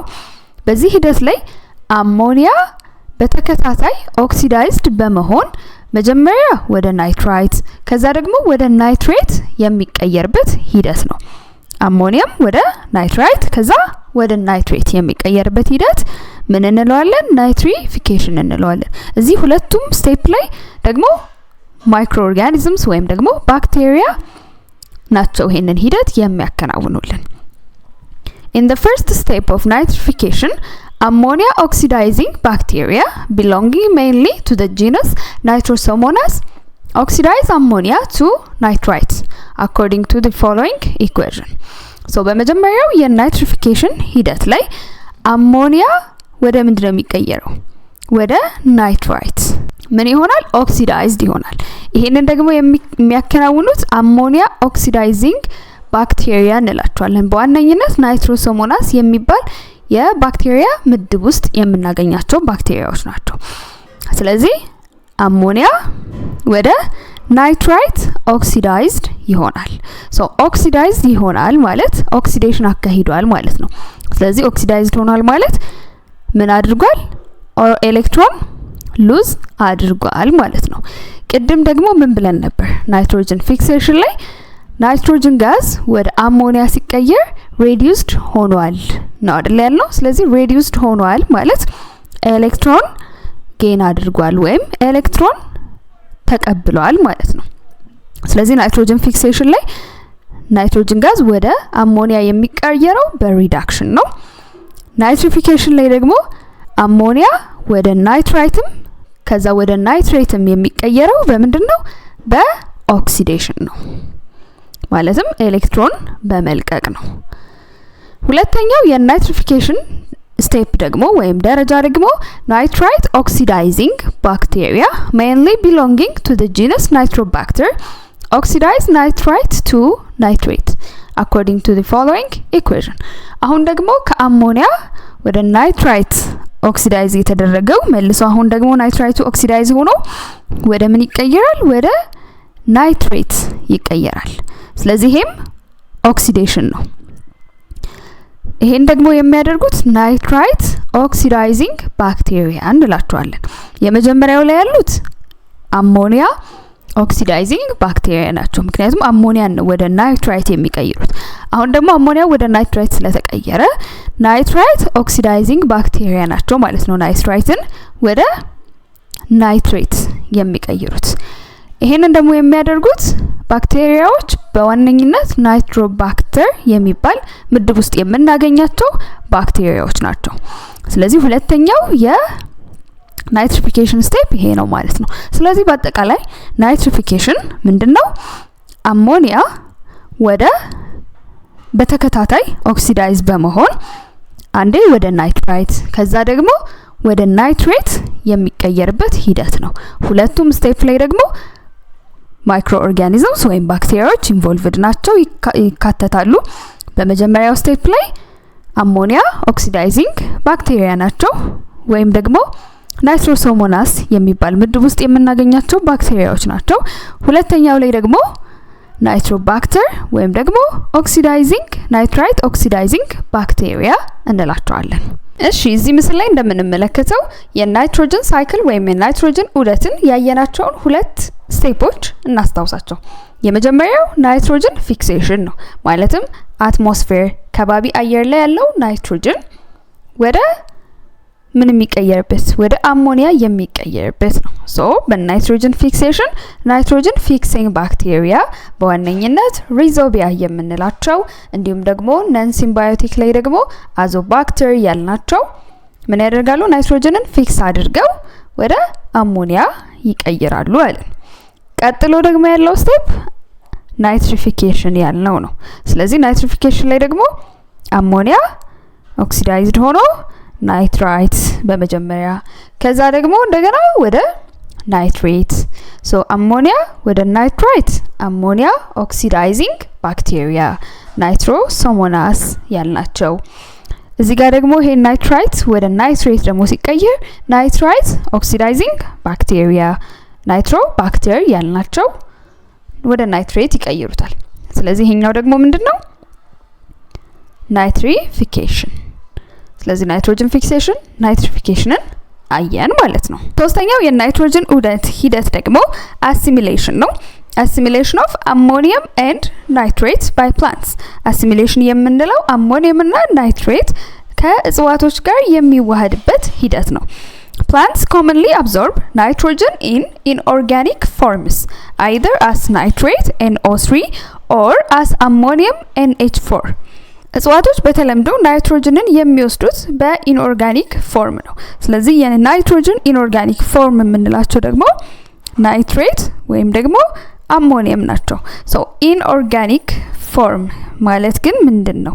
ስለ ኢንኦርጋኒክ እና ስለ ኦርጋኒክ ሶስተኛው ምዕራፍ ላይ ተማርነውን ነገር ማስታወስ ይኖርባችኋል። ኦርጋኒክ እና ኢንኦርጋኒክን በዋነኝነት የሚለያቸው የካርበን መኖርና አለመኖር ነው ብለናል። ስለዚህ እነዚህ ካርበን የሌላቸው ውህዶች ናቸው። ስለዚህ ኢንኦርጋኒክ ፎርምስ ናቸው ማለት ነው። ስለዚህ ናይትሮጅንን ኢንኦርጋኒክ ከሆነው ናይትሬት ወይም ኢንኦርጋኒክ ከሆነው አሞኒየም ነው ማለት ነው እጽዋቶች አብዞርብ የሚያደርጉት ወይም ደግሞ የሚወስዱት። Plants preferentially take up the reduced ammonium rather than the oxidized nitrate because the energy expenditure for the ammonium assimilation is much lower than for the nitrate. ነገር ግን ከአሞኒየም እና ከናይትራይት እጽዋቶች በተመራጭነት መውሰድ የሚፈልጉት reduced የሆነውን አሞኒየም ነው ከምን ይልቅ ኦክሲዳይዝ ከሆነው ናይትሬት ይልቅ። ይህም ምክንያቱ ምንድነው? አሞኒየምን አሲሚሌት ለማድረግ ወይንም ደግሞ ለማዋሃድ የሚፈጁት ኤነርጂ ወይም ደግሞ የሚያውሉት ኤነርጂ መጠን አነስተኛ ነው ናይትሬት ላይ ከሚያባክኑት ኃይል ይልቅ ማለት ነው። ስለዚህ በአነስተኛ ኤነርጂ ወይም አነስተኛ ጉልበት አሲሚሌት ማድረግ የሚችሉት ወይም ደግሞ መውሰድና ወደ ራሳቸው ማዋሃድ የሚችሉት አሞኒየምን ስለሆነ ፕሪፈር ያደርጋሉ። አሞኒየምን ምን ማድረግ መውሰድን ይመርጣሉ። The mechanism of absorption of ionic forms of nitrogen is essentially similar to the mechanism involved in the uptake of other ions. እጽዋቶች ናይትሮጅንን በአዮን ፎርም አብዞርብ የሚያደርጉበት መንገድ ወይም ደግሞ የሚወስዱበት መንገድ ልክ ሌሎች አዮኖችን በሚወስዱበት አይነት መንገድ በተመሳሳይ መልኩ ነው ማለት ነው አብዞርብ የሚያደርጉት። ይሄንን አብዞርብ የሚያደርጉበት ሜካኒዝም ሁለተኛው ምዕራፍ ላይ ትራንስፖርት ኢን ፕላንትስ ላይ በደንብ ተምረናል። ስለዚህ አዮኒክ ፎርም ኦፍ ናይትሮጅን ማለት ናይትሬት እና አሞኒየም ማለት ነው። ሶ አዮኒክ ፎርም የተማረው ለምንድን ነው? ወይ ኔጌቲቭ ቻርጅ ወይ ደግሞ ፖዚቲቭ ቻርጅ ስለሚይዝ ነው። ስለዚህ ናይትሮጅንን በተመሳሳይ መልኩ ልክ ሌሎች አዮኖችን አብዞርብ በሚያደርግበት ሂደት አብዞርብ ያደርጋል ማለት ነው። ስለዚህ like other nutrients they can be absorbed by the roots actively or passively። ስለዚህ ልክ እንደ ሌሎቹ ኒውትሪየንትስ ወይም ንጥረ ነገሮች ሁሉ በስሮቻቸው አማካኝነት ነው ማለት ነው እጽዋቶች ናይትሮጅንን አብዞርብ የሚያደርጉት። ይህም ደግሞ አክቲቭ ወይም ፓሲቭ ሊሆን ይችላል። ሶ አክቲቭሊ ስንል ኤነርጂ ያስፈልገዋል፣ ፓሲቭሊ ስንል ደግሞ ኤነርጂ ሳይጠቀሙ ማለት ነው። ስለዚህ በዛ ሂደት በስሮቻቸው አማካኝነት አብዞርብ ካደረጉ በኋላ reach the root xylem and then transported to the stem and leaves of the plant። በስሮቻቸው አማካኝነት አብዞርብ ከተደረገ በኋላ በዛይለም በኩል ይተላለፋል ማለት ነው። ምክንያቱም ዛይለም የእጽዋቶች ትራንስፖርት ቬስል ወይም ደግሞ የመተላለፊያ መንገድ ነው ብለናል። ፍሎየምም የመተላለፊያ መንገድ ነው፣ ግን ዛይለም ነው ሚነራሎችንና ዋተርን የሚያስተላልፈው። ስለዚህ በዛይለም በኩል ያደርግና በስቴም በግንዱ አልፎ ወዴት ይደርሳል ማለት ነው? ወደ እጽዋቱ ሊቭስ ወይም ቅጠሎች ይደርሳል ማለት ነው። Those ammonium and nitrate assimilated by plants are used in the synthesis of several amino acids, which in turn are polymerized into different proteins. ስለዚህ ከእጽዋቶቹ ጋር የተዋሃዱት አሞኒየም እና ናይትሬት በኋላ ላይ እጽዋቶቹ አሚኖ አሲድን በሚገነቡበት ሂደት ላይ ይጠቀሙባቸዋል ማለት ነው። ምክንያቱም እነዚህ አሚኖ አሲድስ ለመገንባት ናይትሮጅን ያስፈልጋቸዋል። ስለዚህ ናይትሮጅንን ደግሞ ከናይትሬት እና ከአሞኒየም ያገኛሉ ማለት ነው። እነዚህ አሚኖ አሲድስ ደግሞ በፖሊመራይዜሽን ምን ይሰጣሉ? ፕሮቲንስ ይሰጣሉ። እነዚህ ፕሮቲንስ ፖሊመርስ ናቸው፣ ማለትም ከብዙ አሚኖ አሲድስ የተገኙ። ስለዚህ አሚኖ አሲድ ፕሮቲን የሚሰጥበት ሂደት ደግሞ ምንድነው? ፖሊመራይዜሽን። ብዙ አሚኖ አሲድስ አንድ ላይ ሆነው ፕሮቲንስ ይሰጡናል። ስለዚህ በዚህ መንገድ ነው ማለት ነው እጽዋቶች አሚኖ አሲድን የሚገነቡት። አሁን ደግሞ አራተኛውን የናይትሮጅን ሳይክል ወይም የናይትሮጅን ዑደት ሂደት እንመለከታለን። አሞኒፊኬሽን የሚባለውን this is an essential step that converts reduced organic matter having amine group of general formula RNH2 present in the soil to reduced inorganic nitrogen which is ammonium ion through the action of microorganisms። አሞኒፊኬሽን የምንለው ሂደት ኦርጋኒክ ማተር ውስጥ የሚገኘውን ናይትሮጅን ወደ ኢንኦርጋኒክ ናይትሮጅን ወይም ወደ አሞኒየም አየን የሚቀየርበት ሂደት ነው። ይህ ኦርጋኒክ ማተር የምንለው ህይወት ካላቸው ፍጥረታት ቅሪተ አካል የሚገኝ ቁስ ነው። ይህንንም አፈር ውስጥ እናገኘዋለን ማለት ነው። ስለዚህ ኦርጋኒክ ማተር በውስጡ ምን ይዛል ማለት ነው? የሞቱ እጽዋትን፣ እንስሳትን እንዲሁም ደግሞ የሚያስወግዷቸውን የተለያዩ ቆሻሻዎችንም ያካትታል። ስለዚህ ይህ ኦርጋኒክ ማተር በውስጡ ምን ይዛል ማለት ነው? ናይትሮጅንን ሬዲዩስድ በሆነ መልክ፣ ያ ማለት በተወሳሰበ መንገድ ይይዛል ማለት ነው ናይትሮጅን። ሶ ይህ የተወሳሰበ የናይትሮጅን ፎርም ደግሞ በውስጡ ምን አለው? አሚን ግሩፕ የምንለውን የያዘ ነው። ሶ አሚን ግሩፕ ደግሞ የት ነው የምናገኘው ብለን ነበር? አሚኖ አሲድስ እና ፕሮቲንስ ውስጥ እናገኘዋለን። ስለዚህ ኦርጋኒክ ማተር ውስጥ ምን ይኖራል ማለት ነው? ፕሮቲንስ እንዲሁም አሚኖ አሲድስ ይኖራሉ። ስለዚህ ይሄንን ኦርጋኒክ ማተር ውስጥ የምናገኘውን ናይትሮጅን ወደ reduced inorganic nitrogen ወይም ወደ አሞኒየም አየን የሚቀየርበት ሂደት ነው ማለት ነው። ሶ ይህ reduced inorganic nitrogen ፎርም ደግሞ ልክ እንደ ኦርጋኒክ ፎርሙ ምን አይደለም፣ የተወሳሰበ አይደለም። ስለዚህ ይሄንን አሞኒየም አየን ወይም reduced የሆነውን inorganic nitrogen እጽዋት በቀላሉ ወስደው መጠቀም ይችላሉ። ይህም ሂደት ደግሞ የሚከናወነው በምንድነው ማለት ነው? አፈር ውስጥ በሚገኙ የተለያዩ ማይክሮ ኦርጋኒዝምስ ወይም ረቂቅ ተዋህሲያን ነው። Ammonification is the step of the nitrogen cycle involving an organic compound and is an intermediary step between depolymerization of large organic molecules and the nitrification process as presented here under. Ammonification የምንለው የናይትሮጅን ዑደት ሂደት ኦርጋኒክ ኮምፓውንዶችን ወይም ደግሞ ኦርጋኒክ ውህዶችን ያሳተፈ ሂደት ነው። እንዲሁም ደግሞ በዲፖሊመራይዜሽን እና በናይትሪፊኬሽን መካከል ላይ የሚገኝ ኢንተርሚዲየሪ ስቴፕ ነው። ይህም ምን ማለት ነው? በአሞኒፊኬሽን ሂደት ጊዜ ዴድ ኦርጋኒክ ማተር አለ አይደል? ለመጀመሪያ ማለትም የሞቱ የተለያዩ ፍጥረታት ቅሪተ አካል አለ። ስለዚህ እዛ ውስጥ ምን እናገኛለን? የተለያዩ ላርጅ ኦርጋኒክ ሞለኪውልስ፣ ትልልቅ የኦርጋኒክ ሞለኪውልስ እንደ ፕሮቲን፣ ካይቲን፣ ፔፕቲዶግላይካን፣ ኒውክሊክ አሲድስን እናገኛለን ኦርጋኒክ ማተር ውስጥ። ስለዚህ ይሄ መጀመሪያ ዲፖሊመራይዝ መደረግ አለበት፣ ብሬክዳውን ወይም መሰባበር ይኖርበታል። ዲፖሊመራይዜሽን ማለት የፖሊመራይዜሽን ተቃራኒ ነው። ፖሊመራይዜሽን ለምሳሌ አሚኖ አሲድስ አንድ ላይ ሆነው ተያይዘው በፖሊመራይዜሽን ፕሮቲን ይሰጡናል አይደል? ፕሮቲን ደግሞ ተሰባብሮ ወደ አሚኖ አሲዶች ሲሰባበር ዲፖሊመራይዜሽን እንለዋለን። ስለዚህ እዚህ ኦርጋኒክ ማተር ውስጥ የምናገኛቸውን እነዚህን ላርጅ ኦርጋኒክ ሞለኪውልስ በዲፖሊመራይዜሽን ብሬክዳውን ይደረጋሉ ወይም ይሰባበራሉ። ስለዚህ ምን እናገኛለን? አሚኖ አሲድ፣ ዩሪያ፣ አሚኖ ሹገር፣ ኒውክሊዮሳይድ የምንላቸውን እነዚህ ደግሞ በውስጣቸው ምን የያዙ ናቸው? ናይትሮጅን ወይም ደግሞ አሚን ግሩፕ በውስጣቸው የያዙ ናቸው። ስለዚህ በአሞኒፊኬሽን እዚህ ውስጥ ያለው ናይትሮጅን ወደ ምን ይቀየራል ማለት ነው? ወደ አሞኒየም ይቀየራል። ከዛ ደግሞ እንደገና አሞኒየም ደግሞ ቅድም እንዳየነው በናይትሪፊኬሽን ወደ ናይትሬት ይቀየራል። ስለዚህ አሞኒፊኬሽን በእነዚህ በሁለቱ መሃል በዲፖሊመራይዜሽን እና በናይትሪፊኬሽን መሃል ላይ የምናገኘው ሂደት ነው። እዚህ ውስጥ ያለው ናይትሮጅን ወደ አሞኒየም አየን የሚቀየርበት ሂደት ነው። ሌላኛው የናይትሮጅን ሳይክል ስቴፕ ዲናይትሪፊኬሽን እንለዋለን። The flow of atmospheric nitrogen and its various forms through soil, microorganisms, plants and animals should involve a process of returning nitrogen to the atmosphere to maintain balance. አንድ ነገር ሳይክል ወይም ዑደት ስንል ከሆነ ቦታ ተነስቶ በተለያዩ መንገዶች አልፎ ወደ ነበረበት መመለስ ይኖርበታል። ሳይክል ነው ወይም ዑደት ነው ለማለት ማለት ነው።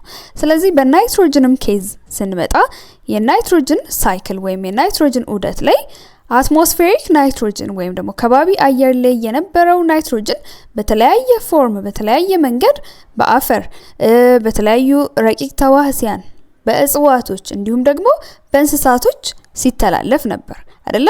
አሁን ደግሞ ወደ አትሞስፌሩ ወይንም ደግሞ ወደ ከባቢ አየሩ ይህ ናይትሮጅን የሚመለስበት ምን ያስፈልገዋል? ሂደት ያስፈልገዋል። ይህም ደግሞ ባላንሱን ወይም ሚዛኑን ለመጠበቅ አስፈላጊ ነው። ስለዚህ ይህ ናይትሮጅን ወደ አትሞስፌሩ ወይም ወደ ከባቢ አየሩ የሚመለስበት ሂደት ደግሞ ምንድነው? ዲናይትሪፊኬሽን እንለዋለን። This process called denitrification converts nitrate to nitrogen gas, thus removing bioavailable nitrogen and returning it to the atmosphere. ስለዚህ ይህ ዲናይትሪፊኬሽን ያለው ሂደት ናይትሬትን ወደ ናይትሮጅን ጋዝ በመቀየር ወደ አትሞስፌሩ ወይም ወደ ከባቢ አየሩ ይመልሰዋል። እንዲሁም ደግሞ ባዮ አቬይላብል የነበረውን ናይትሬት ሪሙቭ ያደርገዋል። ያ ማለት በቀላሉ ህይወት ያላቸው ፍጥረታት ወስደው መጠቀም ይችሉ የነበረውን ናይትሬት ነው ማለት ነው ወደ አትሞስፌሩ ወይም ወደ ከባቢ አየር የሚመልሰው። ስለዚህ እስካሁን ያየናቸው የናይትሮጅን ሳይክል ስቴፖች ለምሳሌ እዚህ ጋር ናይትሮጅን ሳይክል፣ ናይትሪፊኬሽን ያልናቸው በሙሉ ከባቢ አየር ላይ የነበረውን ናይትሮጅን እንዴት ነው ፍጥረታት መጠቀም ወደሚችሉበት መንገድ የሚቀየሩባቸው መንገዶች ነበሩ። ስለዚህ አሁን ዲናይትሪፊኬሽን ላይ ደግሞ ስንመጣ ናይትሬት ወደ የት ይመለሳል ማለት ነው? ወደ አትሞስፌር ወይም ወደ ከባቢ አየር። ስለዚህ በናይትሮጅን ፊክሴሽን ከባቢ አየር ላይ የነበረው ናይትሮጅን ወደ ፍጥረታት ገብቶ ነበር። አሁን ደግሞ በዲናይትሪፊኬሽን ናይትሬቱ ወደ ምን ይመለሳል ማለት ነው? ወደ ከባቢ አየሩ ይመለሳል። Unlike nitrification, denitrification is an anaerobic process. ዲናይትሪፊኬሽን አኔሮቢክ ፕሮሰስ ነው። ይህም ደግሞ ከናይትሪፊኬሽን ምንድነው የተለየ ነው? ናይትሪፊኬሽን ኤሮቢክ ፕሮሰስ ነው። ዲናይትሪፊኬሽን ደግሞ አኔሮቢክ ፕሮሰስ ነው። ይህ ማለት አኔሮቢክ ፕሮሰስ ነው ማለት ይህ ሂደት የሚከናወነው ኦክሲጅን በሌለበት ነው ማለት ነው። ኤሮቢክ ፕሮሰስ ነው ማለት ደግሞ ኦክሲጅን ባለበት የሚከናወን ሂደት ሲሆን ነው። ስለዚህ ናይትሪፊኬሽን ላይ አሞኒየም ወደ ናይትራይት ከዛ ወደ ናይትሬት በሚቀየርበት ሂደት ላይ ምን ያስፈልጋል? ኦክሲጅን ያስፈልጋል። ስለዚህ ይሄ ኤሮቢክ ፕሮሰስ ነው። ዲናይትሪፊኬሽን ግን አንኤሮቢክ ነው። ያ ማለት ኦክሲጅን በሌለበት የሚከናወን ሂደት ነው ማለት ነው። occurring mostly in waterlogged soils that are anoxic without oxygen and layers of sediments in lakes and oceans. ስለዚህ ዲናይትሪፊኬሽን የሚከናወነው በብዛት waterlogged ወይንም ደግሞ በውሃ የተሞላ ያፈሩ ክፍል ውስጥ ያም ደግሞ አኖግዚክ ነው። ማለትም ይህ waterlogged የሆነው ወይም በውሃ የተሞላው አፈር ኦክሲጅን የለውም without oxygen ነው። ስለዚህ እዛ ውስጥ ዲናይትሪፊኬሽን ይከናወናል። እንዲሁም ደግሞ ውቅያኖስ እንዲሁም ሀይቅ ውስጥ የሚገኝ የደለል ንብርብር ውስጥም ደግሞ ዲናይትሪፊኬሽን ይከናወናል ማለት ነው። ስለዚህ በዲናይትሪፊኬሽን ሂደት ናይትሬት ወደ ናይትራይት ከዛ ደግሞ ወደ ናይትሪክ ኦክሳይድ ከዛ ወደ ናይትሪክ ኦክሳይድ እና ወደ ናይትረስ ኦክሳይድ ከዛ ወደ አትሞስፌሩ በናይትሮጅን ጋዝ መልክ ወደ ከባቢ አየር ይመለሳል። It is important to know that the biological processes of the nitrogen cycle is largely mediated by different microorganisms, mainly bacteria.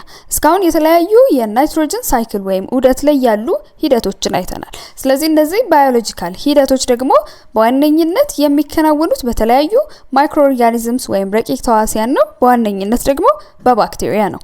So this is summarized in the following table. ስለዚህ ከዚህ ቀጥሎ ያለው ሰንጠረዥ ላይ እነዚህን ባክቴሪያዎች የትኞቹ ናቸው፣ የትኞቹ ማይክሮኦርጋኒዝምስ የትኛው ስቴፕ ላይ ያሉ የሚለውን እናያለን። So nitrogen fixation ላይ ያየናቸው ባክቴሪያዎች nitrogen fixing bacteria living in legume root nodule. So የሌጊዩሚነስ ያልናቸው እጽዋቶች ስር ውስጥ ናጁል የሚባለው መዋቅር ውስጥ የምናገኘው nitrogen fixing bacteria አለ። እሱም rhizobium ያልነው ነው።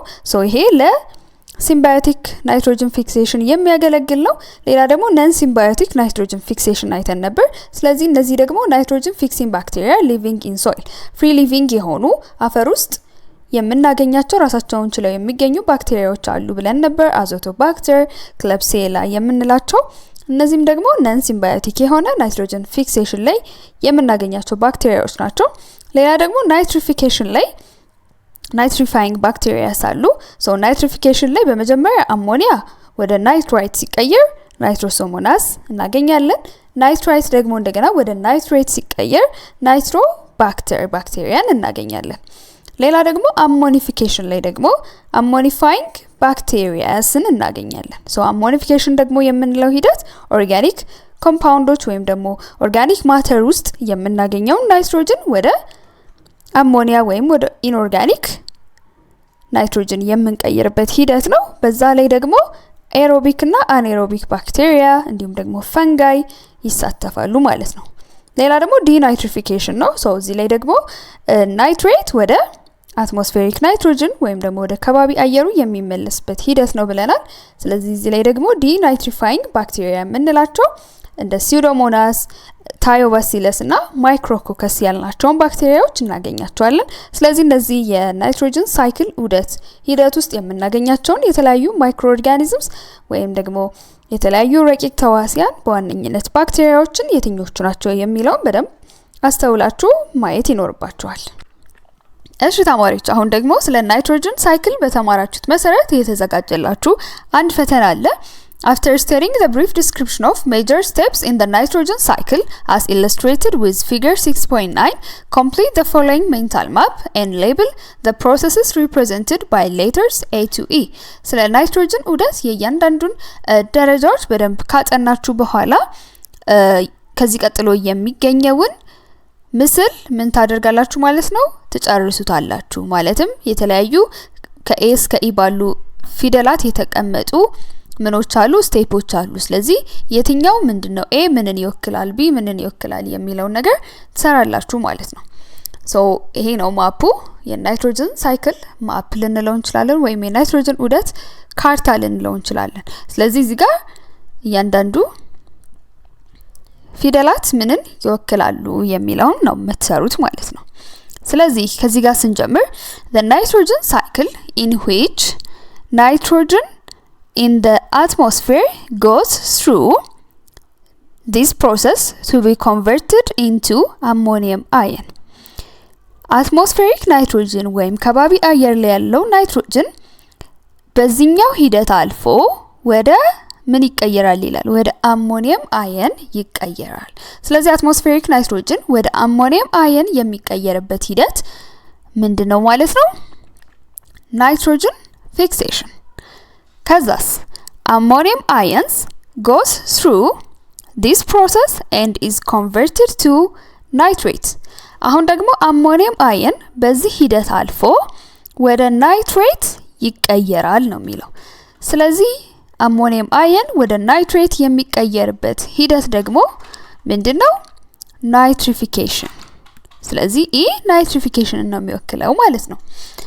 እሺ አሁን ደግሞ ናይትሬት absorbed by plants in the process called dash. ናይትሬት ደግሞ እጽዋቶች አብዞርብ ያደርጉታል ወይም ደግሞ ይወስዱታል፣ በስሮቻቸው አማካኝነት ወስደው ይጠቀሙበታል። ይህ ሂደት ደግሞ ምን እንለዋለን ነው? ስለዚህ እጽዋቶች ናይትሬትን አብዞርብ አድርገው የሚጠቀሙበት ሂደት አሲሚሌሽን የምንለው ነው። ስለዚህ ቢ አሲሚሌሽንን ይወክላል። እዚህ ጋር ደግሞ እንደገና plants its organic remains undergo this process to produce ammonium ion. የእጽዋቶች ቅሪተ አካል ውስጥ ያለው ኦርጋኒክ ኮምፓውንድ በዚህ ሂደት አልፎ አሞኒየም አየንን ይሰጠናል። ስለዚህ የእጽዋቶች ቅሪተ አካል ውስጥ ያለውን ኦርጋኒክ ኮምፓውንድ ወደ አሞኒየም አየን የሚቀየርበት ሂደት ደግሞ ምንድነው ብለናል? አሞኒፊኬሽን። ስለዚህ ሲ አሞኒፊኬሽንን ይወክላል።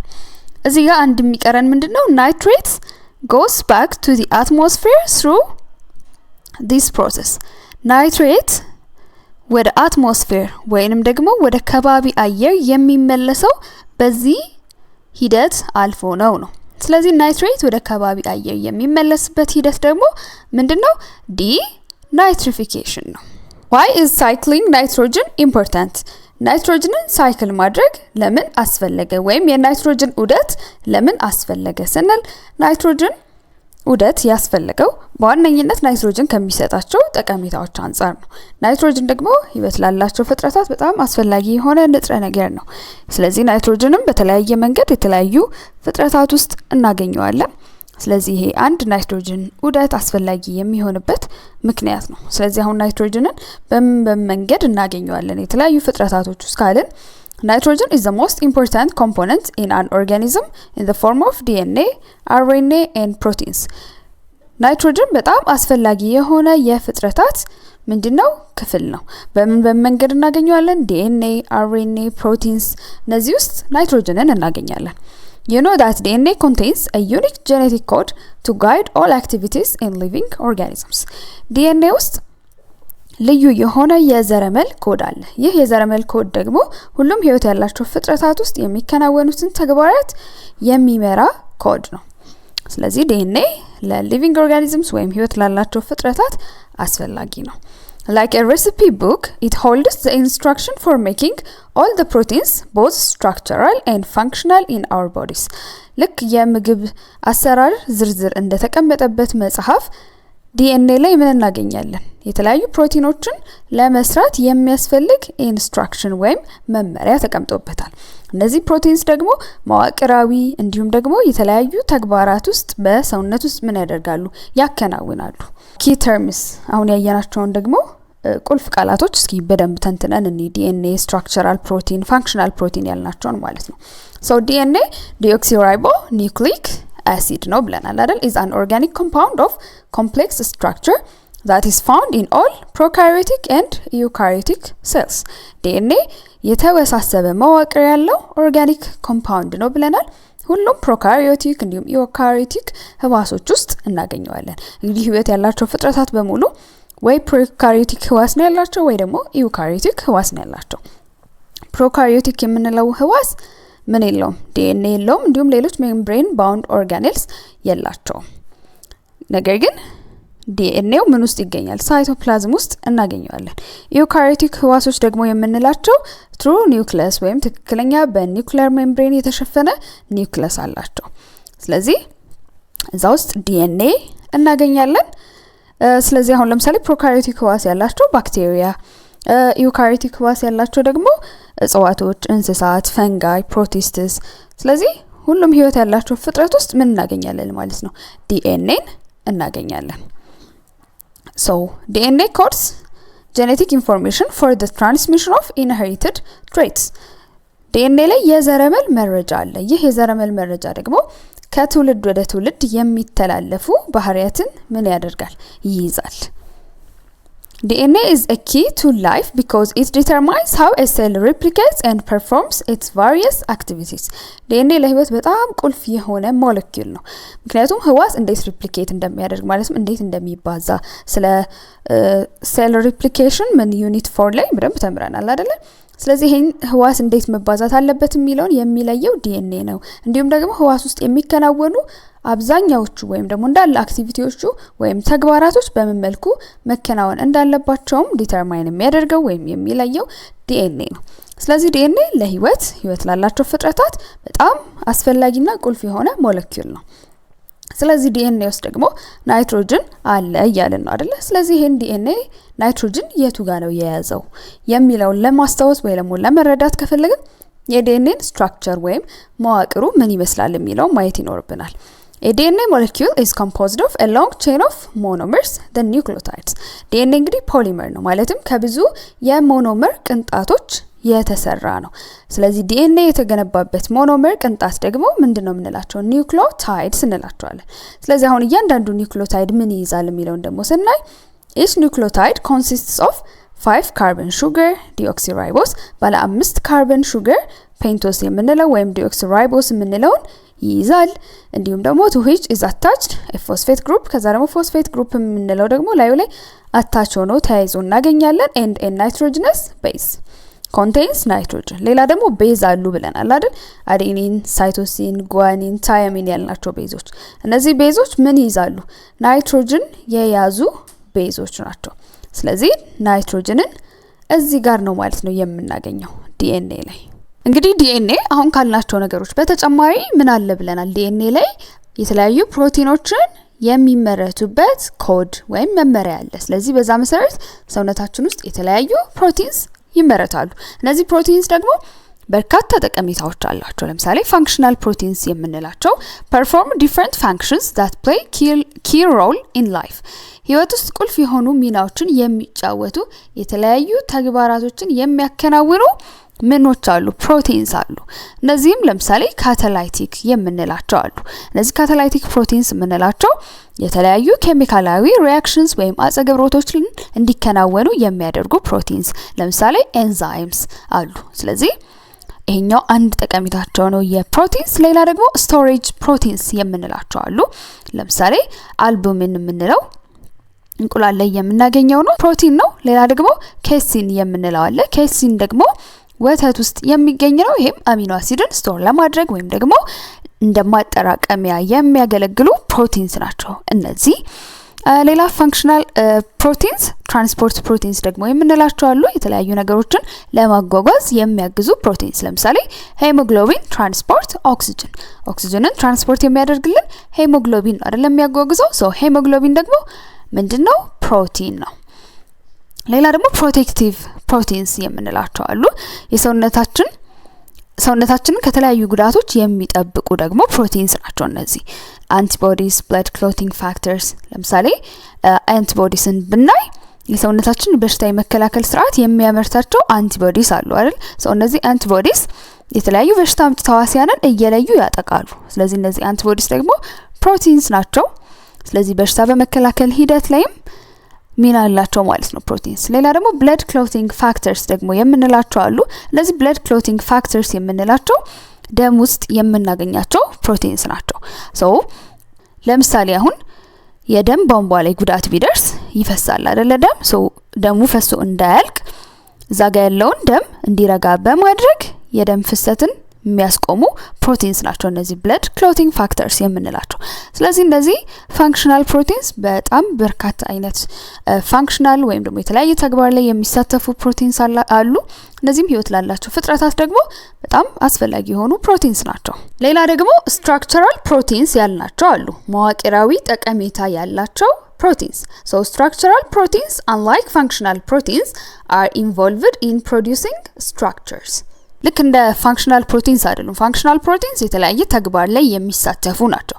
እነዚህ ግን ስትራክቸራል ፕሮቲንስ የተለያዩ መዋቅሮችን ለመገንባት ነው የሚያገለግሉት።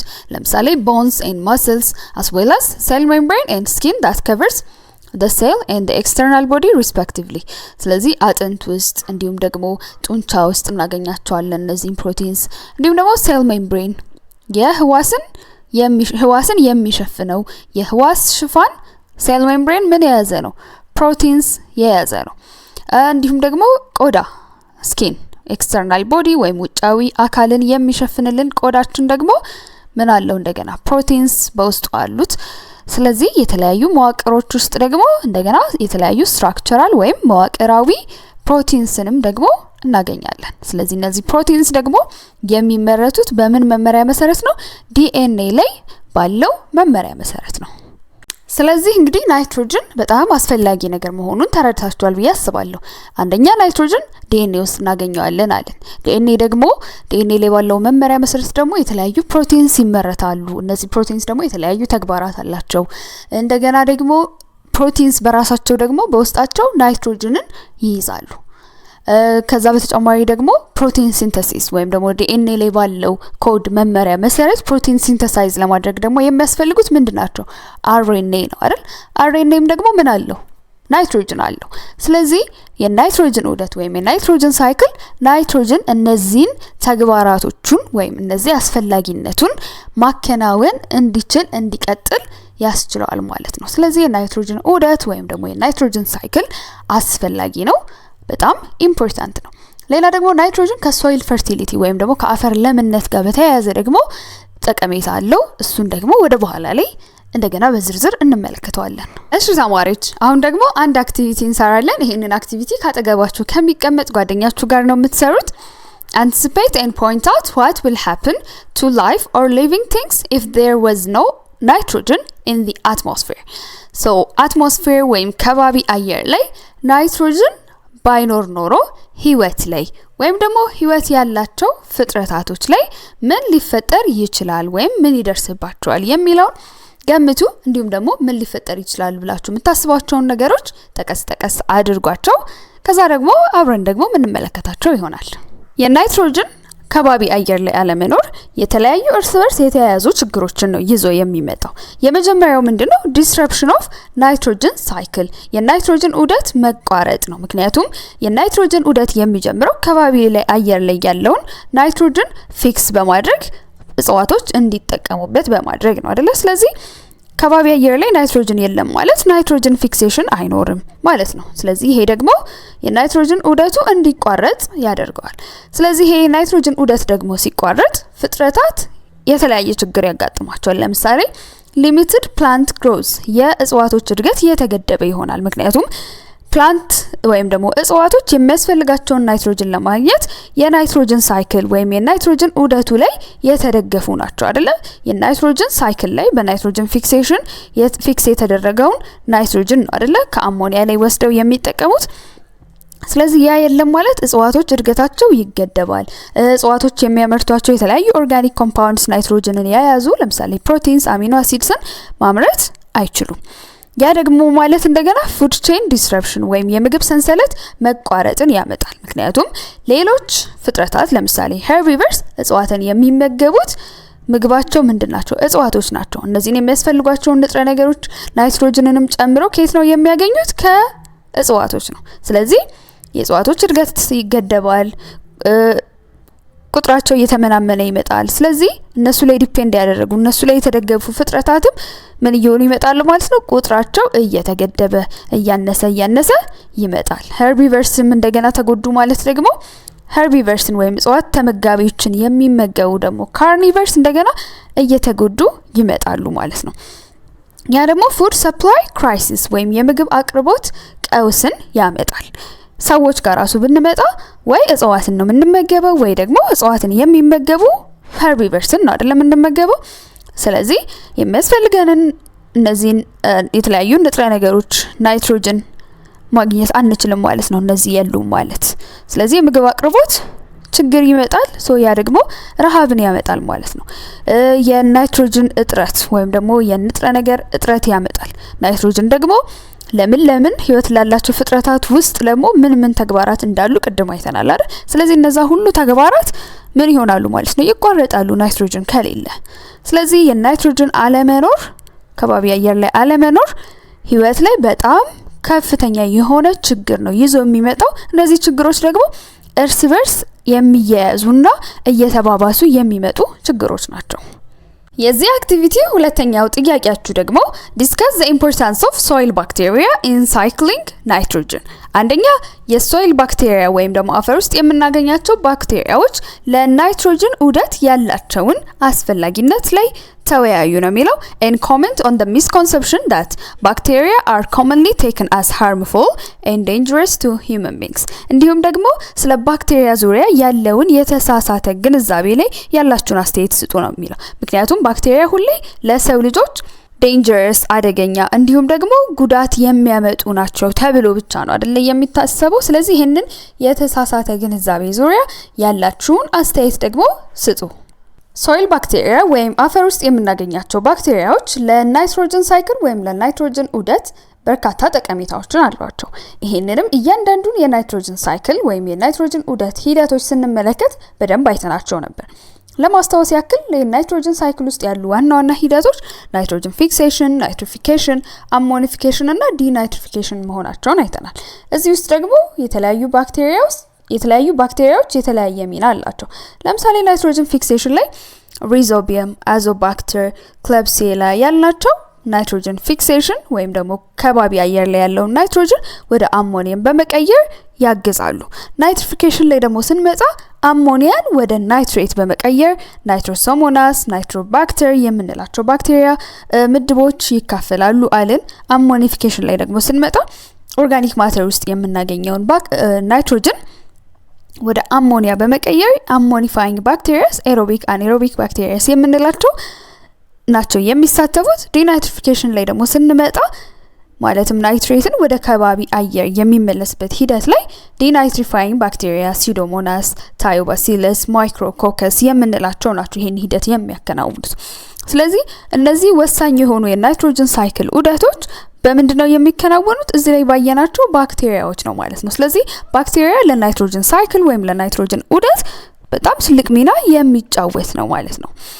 እና ስለ ባክቴሪያ misconception ወይም ደግሞ የተሳሳተ ግንዛቤ አለ ብለናል። it's a common misconception that all bacteria are harmful ሁሉም ባክቴሪያዎች ጎጂ ናቸው የሚል የተሳሳተ ግንዛቤ አለ። while some pathogenic bacteria can cause disease, the majority play essential roles in ecosystems. የተወሰኑ ባክቴሪያዎች ፓቶጀኒክ የሆኑ ወይም በሽታ አምጪ የሆኑ የተለያዩ በሽታዎችን የሚያመጡ ባክቴሪያስ ቢኖሩ አብዛኛዎቹ ባክቴሪያዎች ግን በስነ ምህዳር ውስጥ የተለያየ ሚና የሚጫወቱ ባክቴሪያዎች አሉ። ይሄንንም ደግሞ ለመረዳት የናይትሮጅን ሳይክልን ማየት ይበቃናል ማለት ነው አይደል? ናይትሮጅን ሳይክል ላይ ያየናቸው እነዚህ ሁሉ ባክቴሪያዎች ባይኖሩ ኖሮ የናይትሮጅን ሳይክል ወይም የናይትሮጅን ዑደት አይኖርም ነበር። ያ ማለት እጽዋቶች ናይትሮጅን ማግኘት አይችሉም። ስለዚህ የተለያዩ ኦርጋኒክ ኮምፓውንዶችን ናይትሮጅንን የያዘ ኦርጋኒክ ኮምፓውንድ ማምረት አይችሉም ማለት ነው። ያ ማለት ደግሞ እጽዋትን የሚመገቡ ሌሎች ፍጥረታት ሰዎችንም ጨምሮ እነዚህን እጽዋቶች ላይ ማግኘት ያለብንን ንጥረ ነገር ወይም ናይትሮጅን ማግኘት አንችልም ማለት ነው። ስለዚህ በዚህ ራሱ የባክቴሪያዎቹን ጠቀሜታ መረዳት እንችላለን።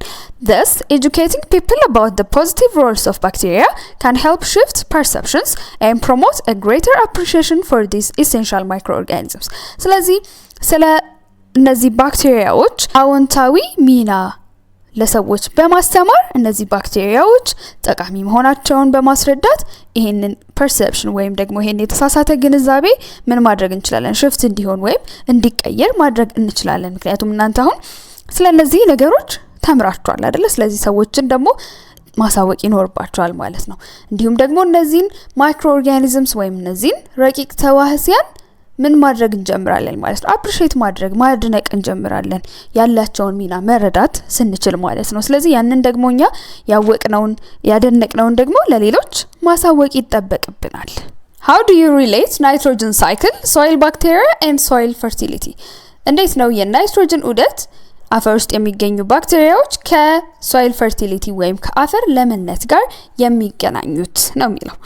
አሁን ቀጥሎ የምናየው ነገር እነዚህ ሶስቱን ነገሮች የሚያገናኛቸው ምን እንደሆነ ይሆናል። You already know that atmospheric nitrogen cannot be directly used by both plants and animals. ስለ ናይትሮጅን ስናወራ ከባቢ አየር ላይ ያለው ናይትሮጅን እጽዋቶችም እንስሳቶችም በቀጥታ ወስደው መጠቀም እንደማይችሉ ታይተናል።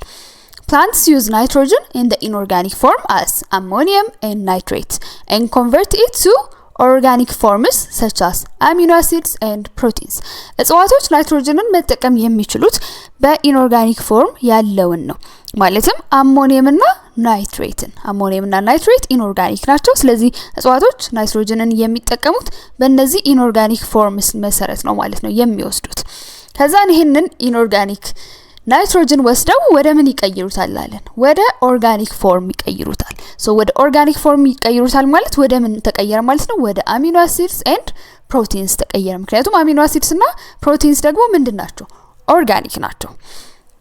It is thereafter animals that feed on plants get the organic form and transform, use and store the organic form of nitrogen in their body. ስለዚህ እንስሳቶች ደግሞ እጽዋቶችን የሚመገቡ እንስሳቶች ደግሞ ይሄንን ኦርጋኒክ ፎርም ኦፍ ናይትሮጅን ነው ማለት ነው የሚወስዱት ከእጽዋት። ምክንያቱም እጽዋቶች ኢንኦርጋኒክ ፎርም የሆነውን ናይትሮጅን ይወስዳሉ ከዛ ወደ ኦርጋኒክ ይቀይሩታል። ስለዚህ እነሱን የሚመገቡ ደግሞ እንስሳቶች ይሄንን ኦርጋኒክ ፎርም ናይትሮጅን ወስደው በፈለጉት መንገድ ትራንስፎርም አድርገው ማለት ቀይረው ምን ያደርጋሉ? ይጠቀሙታል። እንዲሁም ደግሞ ሰውነታቸው ውስጥ ይሄንን ኦርጋኒክ የሆነውን ናይትሮጅን ስቶር ያደርጋሉ ወይም ደግሞ ያከማቻሉ። Here, the different soil bacteria, like nitrogen-fixing bacteria, nitrifying bacteria, are absolutely essential to providing plants with ammonium and nitrate. ስለዚህ አፈር ውስጥ የሚገኙ የተለያዩ ባክቴሪያዎች ደግሞ ልክ ናይትሮጅን ፊክሲንግ ባክቴሪያ፣ ናይትሪፋይንግ ባክቴሪያ ያልናቸው በጣም አስፈላጊ ናቸው። ምክንያቱም እጽዋቶች የሚፈልጉትን ኢንኦርጋኒክ ፎርም ኦፍ ናይትሮጅን ስለሚያቀርቡላቸው አሞኒየም፣ ናይትሬት የሚገኘው ከማን ነው ማለት ነው? እነዚህ ባክቴሪያዎች ናቸው። አትሞስፌሪክ ናይትሮጅን ወደ አሞኒየም፣ አሞኒየምን እንደገና ወደ ናይትሬት የሚቀይሩት እነዚህ ባክቴሪያዎች ናቸው። ስለዚህ እነዚህ ባክቴሪያዎች ባይኖሩ እጽዋቶች ይሄንን ኢንኦርጋኒክ ፎርም ኦፍ ናይትሮጅን ማግኘት አይችሉም ማለት ነው። ስለዚህ ይሄ ኢንኦርጋኒክ ፎርም ኦፍ ናይትሮጅን የለም ማለት ደግሞ እጽዋቶች ይሄንን ወስደው ወደ ኦርጋኒክ ፎርም መቀየር አይችሉም ማለት ነው። ያ ማለት እጽዋትን የሚመገቡ እንስሳት ደግሞ ኦርጋኒክ ፎርም የሆነውን ናይትሮጅን ማለትም አሚኖ አሲድ ፕሮቲንን ማግኘት አይችሉም። Moreover, the ammonifying bacteria decomposing dead organic matter liberate ammonium. ከዚህ በተጨማሪ ደግሞ አሞኒፋይንግ የምንላቸው ባክቴሪያዎች ደግሞ የሞቱ ፍጥረታት ውስጥ ያለውን ኦርጋኒክ ማተር በማበስበስ አሞኒየምን ማስገኘት ይችላሉ ማለት ነው። ያ ማለት አሁን የሞቱ ፍጥረታት በውስጣቸው የተለያዩ ኦርጋኒክ ኮምፓውንዶችን የያዙ ናቸው። ናይትሮጅን የያዙም ናይትሮጅንም ደግሞ ያልያዙ ኦርጋኒክ ኮምፓውንዶችን ይይዛሉ። ስለዚህ ከነዚህ ውስጥ ናይትሮጅንን የያዙ ኦርጋኒክ ኮምፓውንዶችን ወይም ኦርጋኒክ ማተርን ወደ አሞኒየም ይቀይራሉ። ስለዚህ ይሄንን አሞኒየም ደግሞ እንደገና እጽዋቶች ወስደው መጠቀም እንዲችሉ ያደርጋል። Thus, soil bacteria that plays a key role in cycling nitrogen increase soil fertility, which in turn results in increased plant growth and agricultural productivity. ስለዚህ እነዚህ አፈር ውስጥ የምናገኛቸው ባክቴሪያዎች በናይትሮጅን ዑደት ላይ ሚና የሚጫወቱት ባክቴሪያዎች የአፈርን ለምነት ይጨምራሉ። ምክንያቱም ለም አፈር የምንለው የተለያዩ አስፈላጊ ንጥረ ነገሮችን በውስጡ የያዘ ነው። ስለዚህ እነዚህ ባክቴሪያዎች ደግሞ ከባቢ አየር ላይ ያለው ናይትሮጅን ፊክስ በማድረግ የአፈርን ለምነት ይጨምራሉ ማለት ነው። የአፈር ለምነት ጨመረ ማለት ደግሞ የእጽዋት እድገት ይጨምራል እንዲሁም ደግሞ የግብርና ምርትም ይጨምራል። For instance, the nitrogen fixing bacteria can be used as biofertilizer. ለምሳሌ ናይትሮጅን ፊክሲንግ ባክቴሪያዎችን እንደ biofertilizer ወይም እንደ ማዳበሪያነት መጠቀም ይቻላል። Due to their big capacity for fixing a huge amount of nitrogen, increasing soil fertility without causing any harmful effect on aerial and soil environment. ስለዚህ እነዚህ ናይትሮጅን ፊክሲንግ ባክቴሪያዎች በጣም ትልቅ መጠን ያለውን ናይትሮጅን ምን ማድረግ ይችላሉ? ፊክስ የማድረግ ምን አላቸው? አቅም አላቸው። እንዲሁም ደግሞ የአፈር ለምነት ይጨምራሉ። ይሄን ደግሞ በሚያደርጉበት ሰዓት ምንም አይነት ጉዳት ለአየር ወይም ለከባቢ አየር እንዲሁም ደግሞ ለአፈር ምንም አይነት ጉዳት ሳያደርሱ ነው ይሄን የሚያደርጉት። They help improve soil structure and serve as a continuous source of natural fertilizer without being leached easily. እንዲሁም የአፈርን አወቃቀር የተሻለ እንዲሆን ያደርጋሉ። ማለትም ጤናማ የሆነ የአፈር መዋቅር እንዲኖር ይረዳሉ። ያንንም ደግሞ የሚያደርጉት እንዴት ነው? በአፈር ውስጥ ያሉት እነዚህ ባክቴሪያዎች የሚያመርቱት ነገር አለ። ኤክስትራ ሴሉላር ፖሊሳካራይድ ይባላል።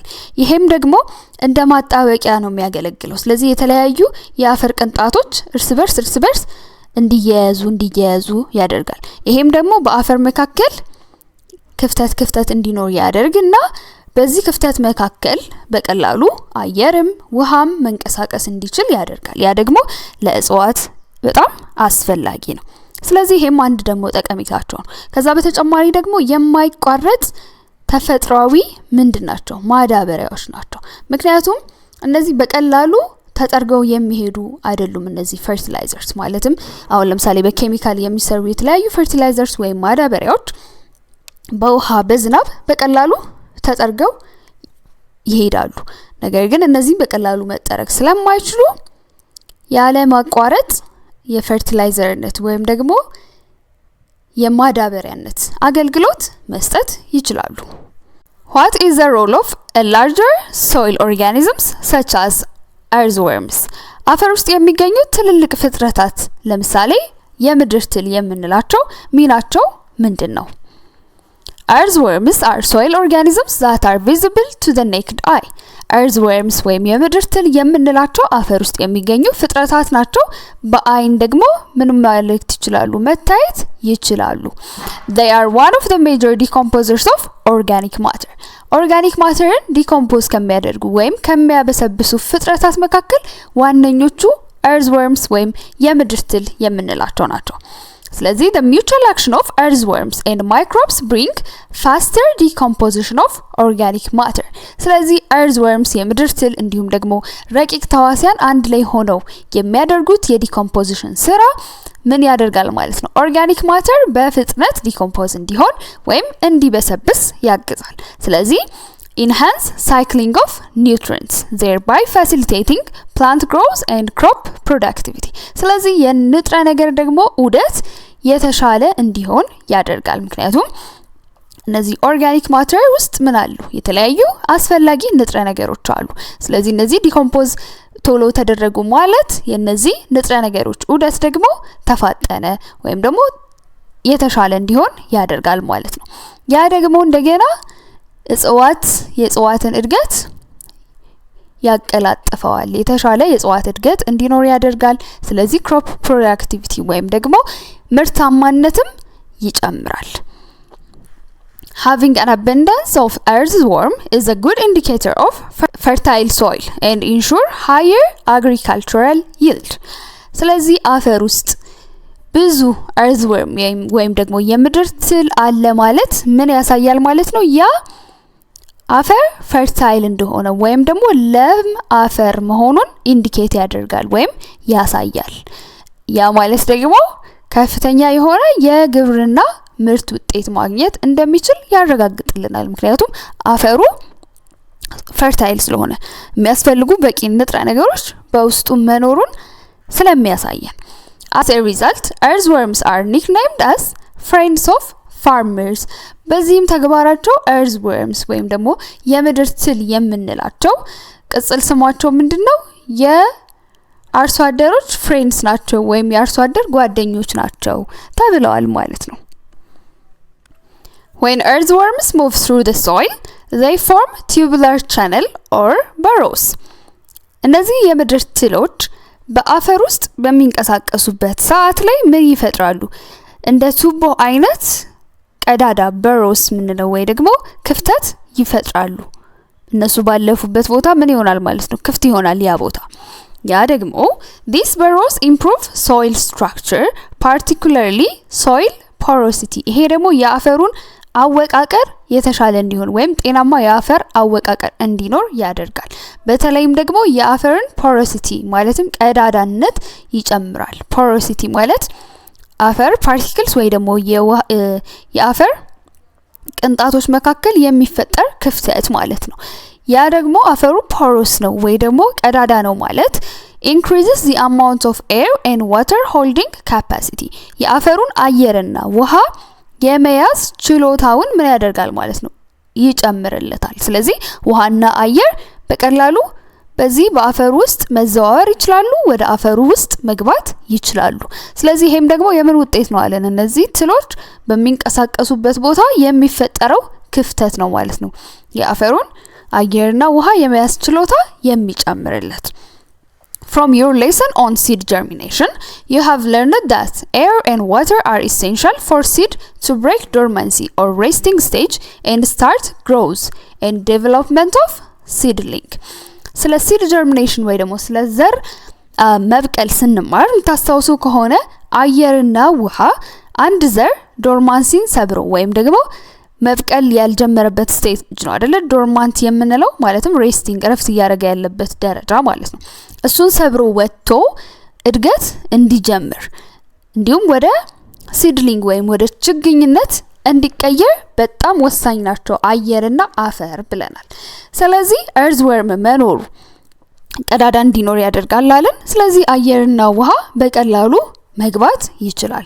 ስለዚህ ዘር በሚተከልበት ሰዓት ላይ በሚዘራበት ሰዓት ላይ ዘሮቹ ዶርማንሲን ሰብረው ምን ማድረግ ይጀምራሉ ማለት ነው? መብቀል እንዲጀምሩ ያደርጋል። ስለዚህ earthworm በጣም ትልቅ ጠቀሜታ አለው ማለት ነው። key terms በዚህኛው ክፍል ደግሞ ያየናቸውን ሌሎች ቁልፍ ቃላት ምን እንደሆኑ እንመልከታቸው። አንደኛው biofertilizer ነው። So biofertilizers are microbial preparations containing living cells of different microorganisms which have the ability to mobilize essential plant nutrients such as nitrogen and phosphorus in soil from unusable to usable form through biological processes. So biofertilizers የምንላቸው ከተለያዩ ረቂቅ ተዋህሲያን የሚሰሩ ማዳበሪያዎች ናቸው። በውስጣቸውም ደግሞ የተለያዩ ረቂቅ ተዋህሲያን በህይወት ያሉ ምኖች አሏቸው ህዋሶችን የያዙ ናቸው። ለዚህ ደግሞ ለእጽዋት አስፈላጊ የሆኑ የተለያዩ ንጥረ ነገሮችን ልክ እንደ ናይትሮጅን፣ ፎስፎረስ ያሉትን አገልግሎት ላይ መዋል ከማይችል ፎርም አገልግሎት ላይ መዋል ወደሚችል ፎርም ይቀይሩታል በተለያዩ ባዮሎጂካል ሂደቶች። ለምሳሌ ናይትሮጅን ፊክሲንግ ባክቴሪያ ናይትሮጅንን ከባቢ አየር ላይ ካለበት ሁኔታ ወደ ምን ይቀይሩታል? ወደ አሞኒያ። ስለዚህ ናይትሮጅን ከባቢ አየር ላይ ያለው ናይትሮጅን ጋዝ unusable form ነው ማለትም ፍጥረታት በቀጥታ ወስደው መጠቀም የማይችሉት ነው። ስለዚህ ያንን እነዚህ ናይትሮጅን ፊክሲንግ ባክቴሪያስ በባዮሎጂካል ሂደት ወይም ደግሞ በናይትሮጅን ፊክሴሽን ሂደት ወደ ምን ይቀይሩታል? ወደ አሞኒያ ይቀይሩታል። ሶ አሞኒያ ደግሞ usable form ነው ማለትም እጽዋቶች አሞኒያን ወስደው መጠቀም ይችላሉ። ስለዚህ ባዮፈርቲላይዘር ወይም ደግሞ ከተለያዩ ማይክሮ ኦርጋኒዝምስ ወይም ከረቂቅ ተዋህሲያን የሚሰራ ምንድነው ማለት ነው? ማዳበሪያ ነው። ሌላ ሲንተቲክ ፈርቲላይዘርስ ምንላቸው አሉ አይደል? እነዛ በኬሚካል የሚሰሩ ማዳበሪያዎች ናቸው። ባዮፈርቲላይዘርስ ደግሞ ህይወት ካላቸው ረቂቅ ተዋህሲያን ህዋስ የሚሰራ ምንድነው? fertilizer ነው። Biofertilizers, being cost-effective, non-toxic and eco-friendly, serve as a good substitute for expensive and harmful chemical fertilizers. እነዚህ ህይወት ካላቸው ማይክሮ ኦርጋኒዝምስ የሚሰሩ ማዳበሪያዎች ኮስት ኢፌክቲቭ ናቸው ማለትም ብዙ ወጪ የሚያስወጡ አይደሉም መርዛማም ደግሞ አይደሉም እንዲሁም ደግሞ ለስነ ምህዳሩ ምንድናቸው ተስማሚ ናቸው ስለዚህ ኬሚካል ፈርቲላይዘርስን በጥሩ ሁኔታ መተካት ይችላሉ ማለት ነው ከኬሚካል የሚሰሩ ማዳበሪያዎች ምክንያቱም እነዚህ ከኬሚካል የሚሰሩ ማዳበሪያዎች አንደኛ ኤክስፔንሲቭ ውድ ናቸው እንዲሁም ደግሞ የተለያዩ ጉዳቶች ያሏቸው ሃርምፉል ናቸው ስለዚህ ባዮ ፈርቲላይዘርስን መጠቀም በጣም ውጤታማ ነው ከብዙ ነገሮች አንፃር ማለት ነው ስለዚህ ባዮ ፈርቲላይዘርስን መጠቀም they increase crop yield ensure food security and sustainable agriculture የግብርና ምርትን ወይም ደግሞ የሰብል ምርትን ይጨምራሉ እንዲሁም ደግሞ የምግብ ዋስትናንና ዘላቂ ግብርናን ያረጋግጣሉ ስለዚህ ከብዙ ነገሮች አንፃር ከግብርና ከምርት ከዋጋ እንዲሁም ደግሞ ለአካባቢ ተስማሚ ከመሆናቸው አንፃር ባዮ ፈርቲላይዘርስ በጣም ተመራጭ ናቸው Vermicompost or worm compost is organic fertilizer obtained by using worms. Vermicompost የምንለው ወይም ደግሞ የትላትል ብስባሽ ደግሞ ኦርጋኒክ የሆነ ፈርቲላይዘር ወይም ማዳበሪያ ነው ይሄም የሚገኘው ደግሞ ከተለያዩ ትላትሎች ነው These are commonly earthworms that decompose food scraps, dungs, and other wastes and dead organic matter and facilitate nutrient recycling. ስለዚህ እነዚህ በዋነኝነት earthworms ወይም ደግሞ የምድር ትል ያልናቸው የተለያዩ የምግብ ትርፍራፊዎችን ልጣጮችን እንዲሁም ደግሞ የከብት እበት እንዲሁም ደግሞ የተለያዩ ፍጥረታት የሚያስወግዷቸው ቆሻሻዎች ከተለያዩ ከሞቱ ፍጥረታት ውስጥ ያሉ ኦርጋኒክ ማተር እነዚህን ሁሉ ዲኮምፖዝ በማድረግ በማበስበስ በጣም ኒውትሪየንት ሪች የሆነ ወይንም ደግሞ በጣም ብዙ ንጥረ ነገሮችን የያዘ ማዳበሪያ ወይም ፈርቲላይዘር ማግኘት ይቻላል ማለት ነው ይሄ ማዳበሪያ ደግሞ ለእጽዋት እድገት በጣም አስፈላጊ ነው ምክንያቱም ብዙ አስፈላጊ ንጥረ ነገሮችን በውስጡ የያዘ ነው እንዲሁም ደግሞ የኒውትሪየንት ሪሳይክሊንግ ወይም ደግሞ የተለያዩ ንጥረ ነገሮችን የመልሶ የመጠቀም ሂደት ምን ያደርጋል ማለት ነው ፋሲሊቴት ያደርጋል ያፋጥናል Farmers that use organic fertilizers Organic farmers usually grow legumes such as peas and beans for dual purpose. አርሶ አደሮች ኦርጋኒክ ፈርቲላይዘር የሚጠቀሙ ወይም ኦርጋኒክ ማዳበሪያዎችን የሚጠቀሙ አርሶ አደሮች ኦርጋኒክ ፋርመርስ እንላቸዋለን ምንድነው የሚያበቅሉት በብዛት ሌጊዩምስ ያልናቸውን እጽዋቶች ለምሳሌ አተር ባቄላ ነው የሚያበቅሉት ይሄም ደግሞ ለሁለት አላማ ነው ይሄንን የሚያደርጉት አንደኛው ምንድነው First, they harvest the legumes as a crop as these plants are freely supplied with nitrogen fertilizer due to the nitrogen fixing bacteria in their root nodules. የመጀመሪያው ምንድነው እነዚህ ተክሎች በመትከላቸው ከነዚህ የሚገኙ ጥራጥሬዎችን ሃርቨስት ማድረግ ወይም ሰብስበው መጠቀም ይችላሉ አተር ባቄላ ያልናቸው ነው ማለት ነው ምክንያቱም እነዚህ leguminous plants ያልናቸው leguminous እጽዋቶች ያልናቸው በነፃ ናይትሮጅን ፈርቲላይዘር ወይም ደግሞ የናይትሮጅን ማዳበሪያ ማግኘት ይችላሉ ያ ደግሞ የሆነው ለምንድነው እነዚህ leguminous plants root ናጁላቸው ወይም ደግሞ የስራቸው ናጁል የምንለው መዋቅር ላይ ናይትሮጅን ፊክስ የሚያደርጉ ባክቴሪያዎችን ይይዛሉ ብለናል ስለዚህ እነዛ ናይትሮጅን ፊክሲንግ ባክቴሪያዎች ናይትሮጅን ፊክስ ስለሚያደርጉላቸው ናይትሮጅንን ያለ ማቋረጥ ማግኘት ይችላሉ ስለዚህ ጥሩ ምርት ማግኘት እንችላለን ከነዚህ ምኖች ከነዚህ ተክሎች ስለዚህ አርሶ አደሩም እነዚህን ምርቶች ሰብስቦ መጠቀም ይችላል ሌላኛው አላማ ደግሞ after harvesting yield the organic farmers grow a non-legume crop to take an advantage of all nitrogen fixed and accumulated in the soil and root of the legumes none is lost in a crop ሁለተኛው ደግሞ ከመጀመሪያው ከነዚህ ከሌጊዩሚነስ እጽዋቶች ያገኙትን ምርት ከሰበሰቡ በኋላ ሌሎች ነን ሌጊዩም የሆኑ ሰብሎችን ያበቅላሉ ወይም ይዘራሉ እነዚህ ነን ሌጊዩም የሆኑ እጽዋቶች ልክ እንደ ሌጊዩሚነስ እጽዋቶች ከናይትሮጅን ፊክሲንግ ባክቴሪያዎች ጋር መስተጋብር የሚፈጥሩ አይደሉም ነገር ግን እነዚህን ከሰበሰቡ በኋላ leguminous የሆኑ እጽዋቶችን ካበቀሉ በኋላ ስለሆነ ያኛውን የሚያበቅሉት leguminous የሆኑ እጽዋቶች በተተከሉበት ወይም በበቀሉበት ሰዓት ላይ እነዚህ ናይትሮጅን ፊክሲንግ ባክቴሪያዎች ፊክስ ያደረጉትንና አፈር ውስጥ ያከማቹትን ናይትሮጅን ምን ማድረግ እንዲችሉ ነው እነዚህ ነን ሌጊዩሚነስ የሆኑ እጽዋቶች ወስደው መጠቀም ይችላሉ ማለት ነው። ስለዚህ ምንም ናይትሮጅን ሳይባክን ክሮፕ ውስጥ ወይም ሰብል ውስጥ ማግኘት እንችላለን ማለት ነው። በመጀመሪያው ዙር ሌጊዩሚነስ የሆኑ ከናይትሮጅን ፊክሲንግ ባክቴሪያ ጋር መስተጋብር መፍጠር የሚችሉ ተክሎችን ይተከላሉ።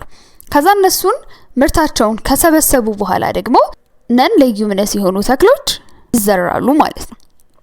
ያኔ ምን ይሆናል? መጀመሪያ ሌጊዩሚነስ እጽዋቶቹ በተተከሉ ሰዓት ላይ ናይትሮጅን ፊክሲንግ ባክቴሪያዎቹ ፊክስ ያደረጉትና አፈር ውስጥ ያከማቹትን ናይትሮጅን ቀጥሎ ነን ሌጊዩሚነስ የሆኑት እጽዋቶች ምን ያደርጋሉ ማለት ነው? ይጠቀማሉ። አሁን ደግሞ አንድ አክቲቪቲ ትሰራላችሁ። ስለ ክሮፕ ሮቴሽን ወይም ስለ አፈራርቆ መዝራት ነው። Collect information from books about crop rotation and then prepare brief note and show how farmers use crop rotation and how they practice it. ስለ አፈራርቆ መዝራት የተለያዩ መረጃዎችን ከመጽሐፍት ተሰበስቡና በደንብ ግልጽ ያለ ማስታወሻ ስለ crop rotation ወይም ስለ አፈራርቆ መዝራት ታዘጋጃላችሁ ማለት ነው። ስለዚህ እንዴት ነው አርሶ አደሮች ክሮፕ ሮቴሽንን የሚያከናውኑት እንዲሁም ደግሞ ለምንድን ነው ክሮፕ ሮቴሽንን የሚጠቀሙት የሚለውን ትጽፋላችሁ። So crop rotation የምንለው is a valuable agricultural practice that involves systematically changing the type of crop grown in a specific field over time. So crop rotation ወይም አፈራርቆ መዝራት የምንለው በጣም አስፈላጊ የሆነ የግብርና ላይ የሚከናወን ልምምድ ነው። ስለዚህ እዚህ ላይ ምንድነው የሚደረገው? ስልታዊ በሆነ መልኩ አንድ ቦታ ላይ ወይም አንድ መስክ ላይ የሚዘሩትን የእህል ዘሮች ስልታዊ በሆነ መልኩ በተለያየ ጊዜ ሂደት ምን ማድረግ ነው? መቀያየር፣ እያፈራረቁ መዝራት ማለት ነው።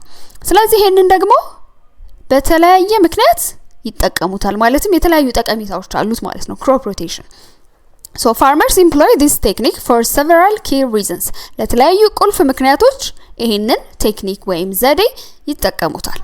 አንደኛው ምንድነው? improved soil fertility የተሻሻለ የአፈር ለምነት ወይም የአፈር ለምነትን ለማሻሻል ይጠቅማል crop rotation። ሌላ ደግሞ reduced pest and disease pressure በተለያየ ተባይ እንዲሁም ደግሞ በተለያየ እህልን የሚያጠፉ በሽታዎች ምክንያት የሚመጣውን ጫናም ለመቀነስ ይረዳል። ሌላ enhanced soil structure የአፈሩን አወቃቀር የተሻሻለ እንዲሆን ያደርጋል። ያ ማለት ጤናማ የሆነ የአፈር መዋቅር እንዲኖር ያደርጋል። ሌላ ደግሞ weed control ወይም ደግሞ አረምንም ለመከላከል ወይም ደግሞ ለመቆጣጠር ይረዳል ማለት ነው crop rotation። ስለዚህ እነዚህ ዋና ዋና ምክንያቶች ናቸው crop rotation ወይም አፈራርቆ መዝራት ያስፈልገበት። ሶ እንዴት ነው crop rotation practice የሚደረገው ወይ ደግሞ የሚከናወነው ካለን how farmers practice crop rotation ካለን Farmers typically follow a planned sequence of crops in their fields. ስለዚህ አርሶ አደሮች በእቅድ ያስቀምጣሉ ማለት ነው። ቅደም ተከተል የእህል ዘሮችን ያቅዳሉ። ማለትም በዚህኛው ጊዜ ይሄ ይዘራ፣ በዚህኛው ጊዜ ይሄ ይዘራ ተብሎ ምን ይደረጋል? ፕላን ይደረጋል፣ ይታቀዳል። ለምሳሌ አሁን a common example is a 3-year rotation. So በ3 አመት ፈረቃን ለምሳሌ እንደምሳሌ ብንመለከት በ3 አመት ውስጥ የተለያዩ የእህል ዘሮችን አፈራርቀው የሚዘሩበት ዘዴ ነው። ለምሳሌ አሁን በመጀመሪያው አመት ላይ ኮርን ወይም በቆሎ ቢዘራ a heavy feeder that depletes soil nutrients ኮርን ወይም በቆሎ በጣም ኃይለኛ ወይም ጠንካራ የሆነ ተመጋቢ ነው። ስለዚህ አፈር ውስጥ ያለውን ንጥረ ነገር ምን ያደርጋል ማለት ነው? ማሟጠጥ ይችላል። ሙጠጥ አድርጎ ይጨርሳል ማለት ነው። ስለዚህ አፈሩ ፈርታይል የነበረው አፈር ወይም ለም የነበረው አፈር ኢንፈርታይል እንዲሆን ወይም ደግሞ ለምነቱ እንዲቀንስ ያደርጋል። ከዛ ቀጥሎ ምን ይዘራል ማለት ነው? ሶይ ቢንስ ወይንም ደግሞ አክራይተር። ሶ ሄ ሶይ ቢን a legume that fixes nitrogen in the soil. ሶይ ቢን leguminous ፕላንት ነው ወይም ሌጊዩሚነስ ተክል ነው። ያ ማለት ከናይትሮጅን ፊክሲንግ ባክቴሪያዎች ጋር ሲምባዮቲክ አሶሲዬሽን ወይም መስተጋብር መፈጠር ይችላል። ስለዚህ ናይትሮጅን ፊክሲንግ ባክቴሪያው ናይትሮጅንን ፊክስ ያደረገ የአፈሩን ለምነት ይጨምረዋል ማለት ነው። ስለዚህ አሁን ሙጥጥ ብሎ አልቆ የነበረው የአፈሩ ንጥረ ነገር ይመለሳል ማለት ነው በዚህ ጊዜ። በቀጣይ ጊዜ ደግሞ ለምሳሌ wheat or oats like ስንዴ ወይ ደግሞ አጃ ደግሞ ቢተከል አሁን አፈሩ ወደ ለምነቱ ተመልሷል አይደል? ስለዚህ ሌላ ነን ሌጊሚነስ የሆነ እጽዋት መተከል ይችላል። ስለዚህ አሁን እሱ ደግሞ ሲዘራ small grain that helps to restore soil organic matter ይሄ ደግሞ አነስ ያለ የእህል ዘር ነው። ልክ እንደ በቆሎ አፈር ውስጥ ያለውን ንጥረ ነገር አያሟጥጥም። ይልቅ እንደውም ያፈሩን ኦርጋኒክ ቁስ ምን ያደርጋል? ወደ ነበረበት እንዲመለስ ያደርጋል። ስለዚህ በእንደዚህ አይነት መልኩ እያፈራረቁ የ3 አመት እንደዛ እየተባለ በፈረቃ በቅደም ተከተል የተለያዩ የእህል ዘሮችን ይዘራሉ። ስለዚህ ይሄ ነው ክሮፕ ሮቴሽን የምንለው። በዚህ አይነት መንገድ ነው ተግባር ላይ የሚውለው ማለት ነው። so by carefully planning and implementing crop rotation, farmers can enhance soil health, improve crop yields, and reduce their reliance on chemical inputs, leading to more sustainable and productive agricultural practice. ስለዚህ ይሄንን የክሮፕ ሮቴሽን ወይም አፈራርቆ መዝራት ዘዴ በትክክል እና በጥንቃቄ በማቀድ እንዲሁም ደግሞ በትክክል ተግባር ላይ በማዋል አርሶ አደሮች የአፈርን ጤና ማሻሻል ይችላሉ። እንዲሁም ደግሞ የሰብል ምርትን ማሻሻል ይቻላል። እንዲሁም ደግሞ የተለያዩ ኬሚካሎችን መጠቀም ይቀንሳሉ ማለት ነው። ለምሳሌ ኬሚካል ፈርቲላይዘር ወይም ማዳበሪያን መጠቀም ይቀንሳሉ ማለት ነው። ሶ ያ ደግሞ እንደገና የራሱ የሆነ ጠቀሜታ አለው። ስለዚህ ይሄ ምን ያደርጋል? lead to more sustainable and productive agricultural practice። ስለዚህ በዚህ መንገድ ዘለቄታዊ የሆነ እንዲሁም ደግሞ ምርታማ የሆነ የግብርና ልምምድ እንዲኖር ያደርጋል ማለት ነው። ስለዚህ ይሄ ነው ክሮፕ ሮቴሽን ወይም ደግሞ አፈራርቆ መዝራት የምንለው። እስኪ እናንተ ደግሞ ሌሎች መረጃዎችን የሰበሰባችሁት ካለ ለጓደኞቻችሁ አጋሯቸው። የዛሬው ቪዲዮአችን ይሄን ይመስል ነበር። በቀጣይ ቪዲዮ እስከምንገናኝ ሰላም ቆዩኝ።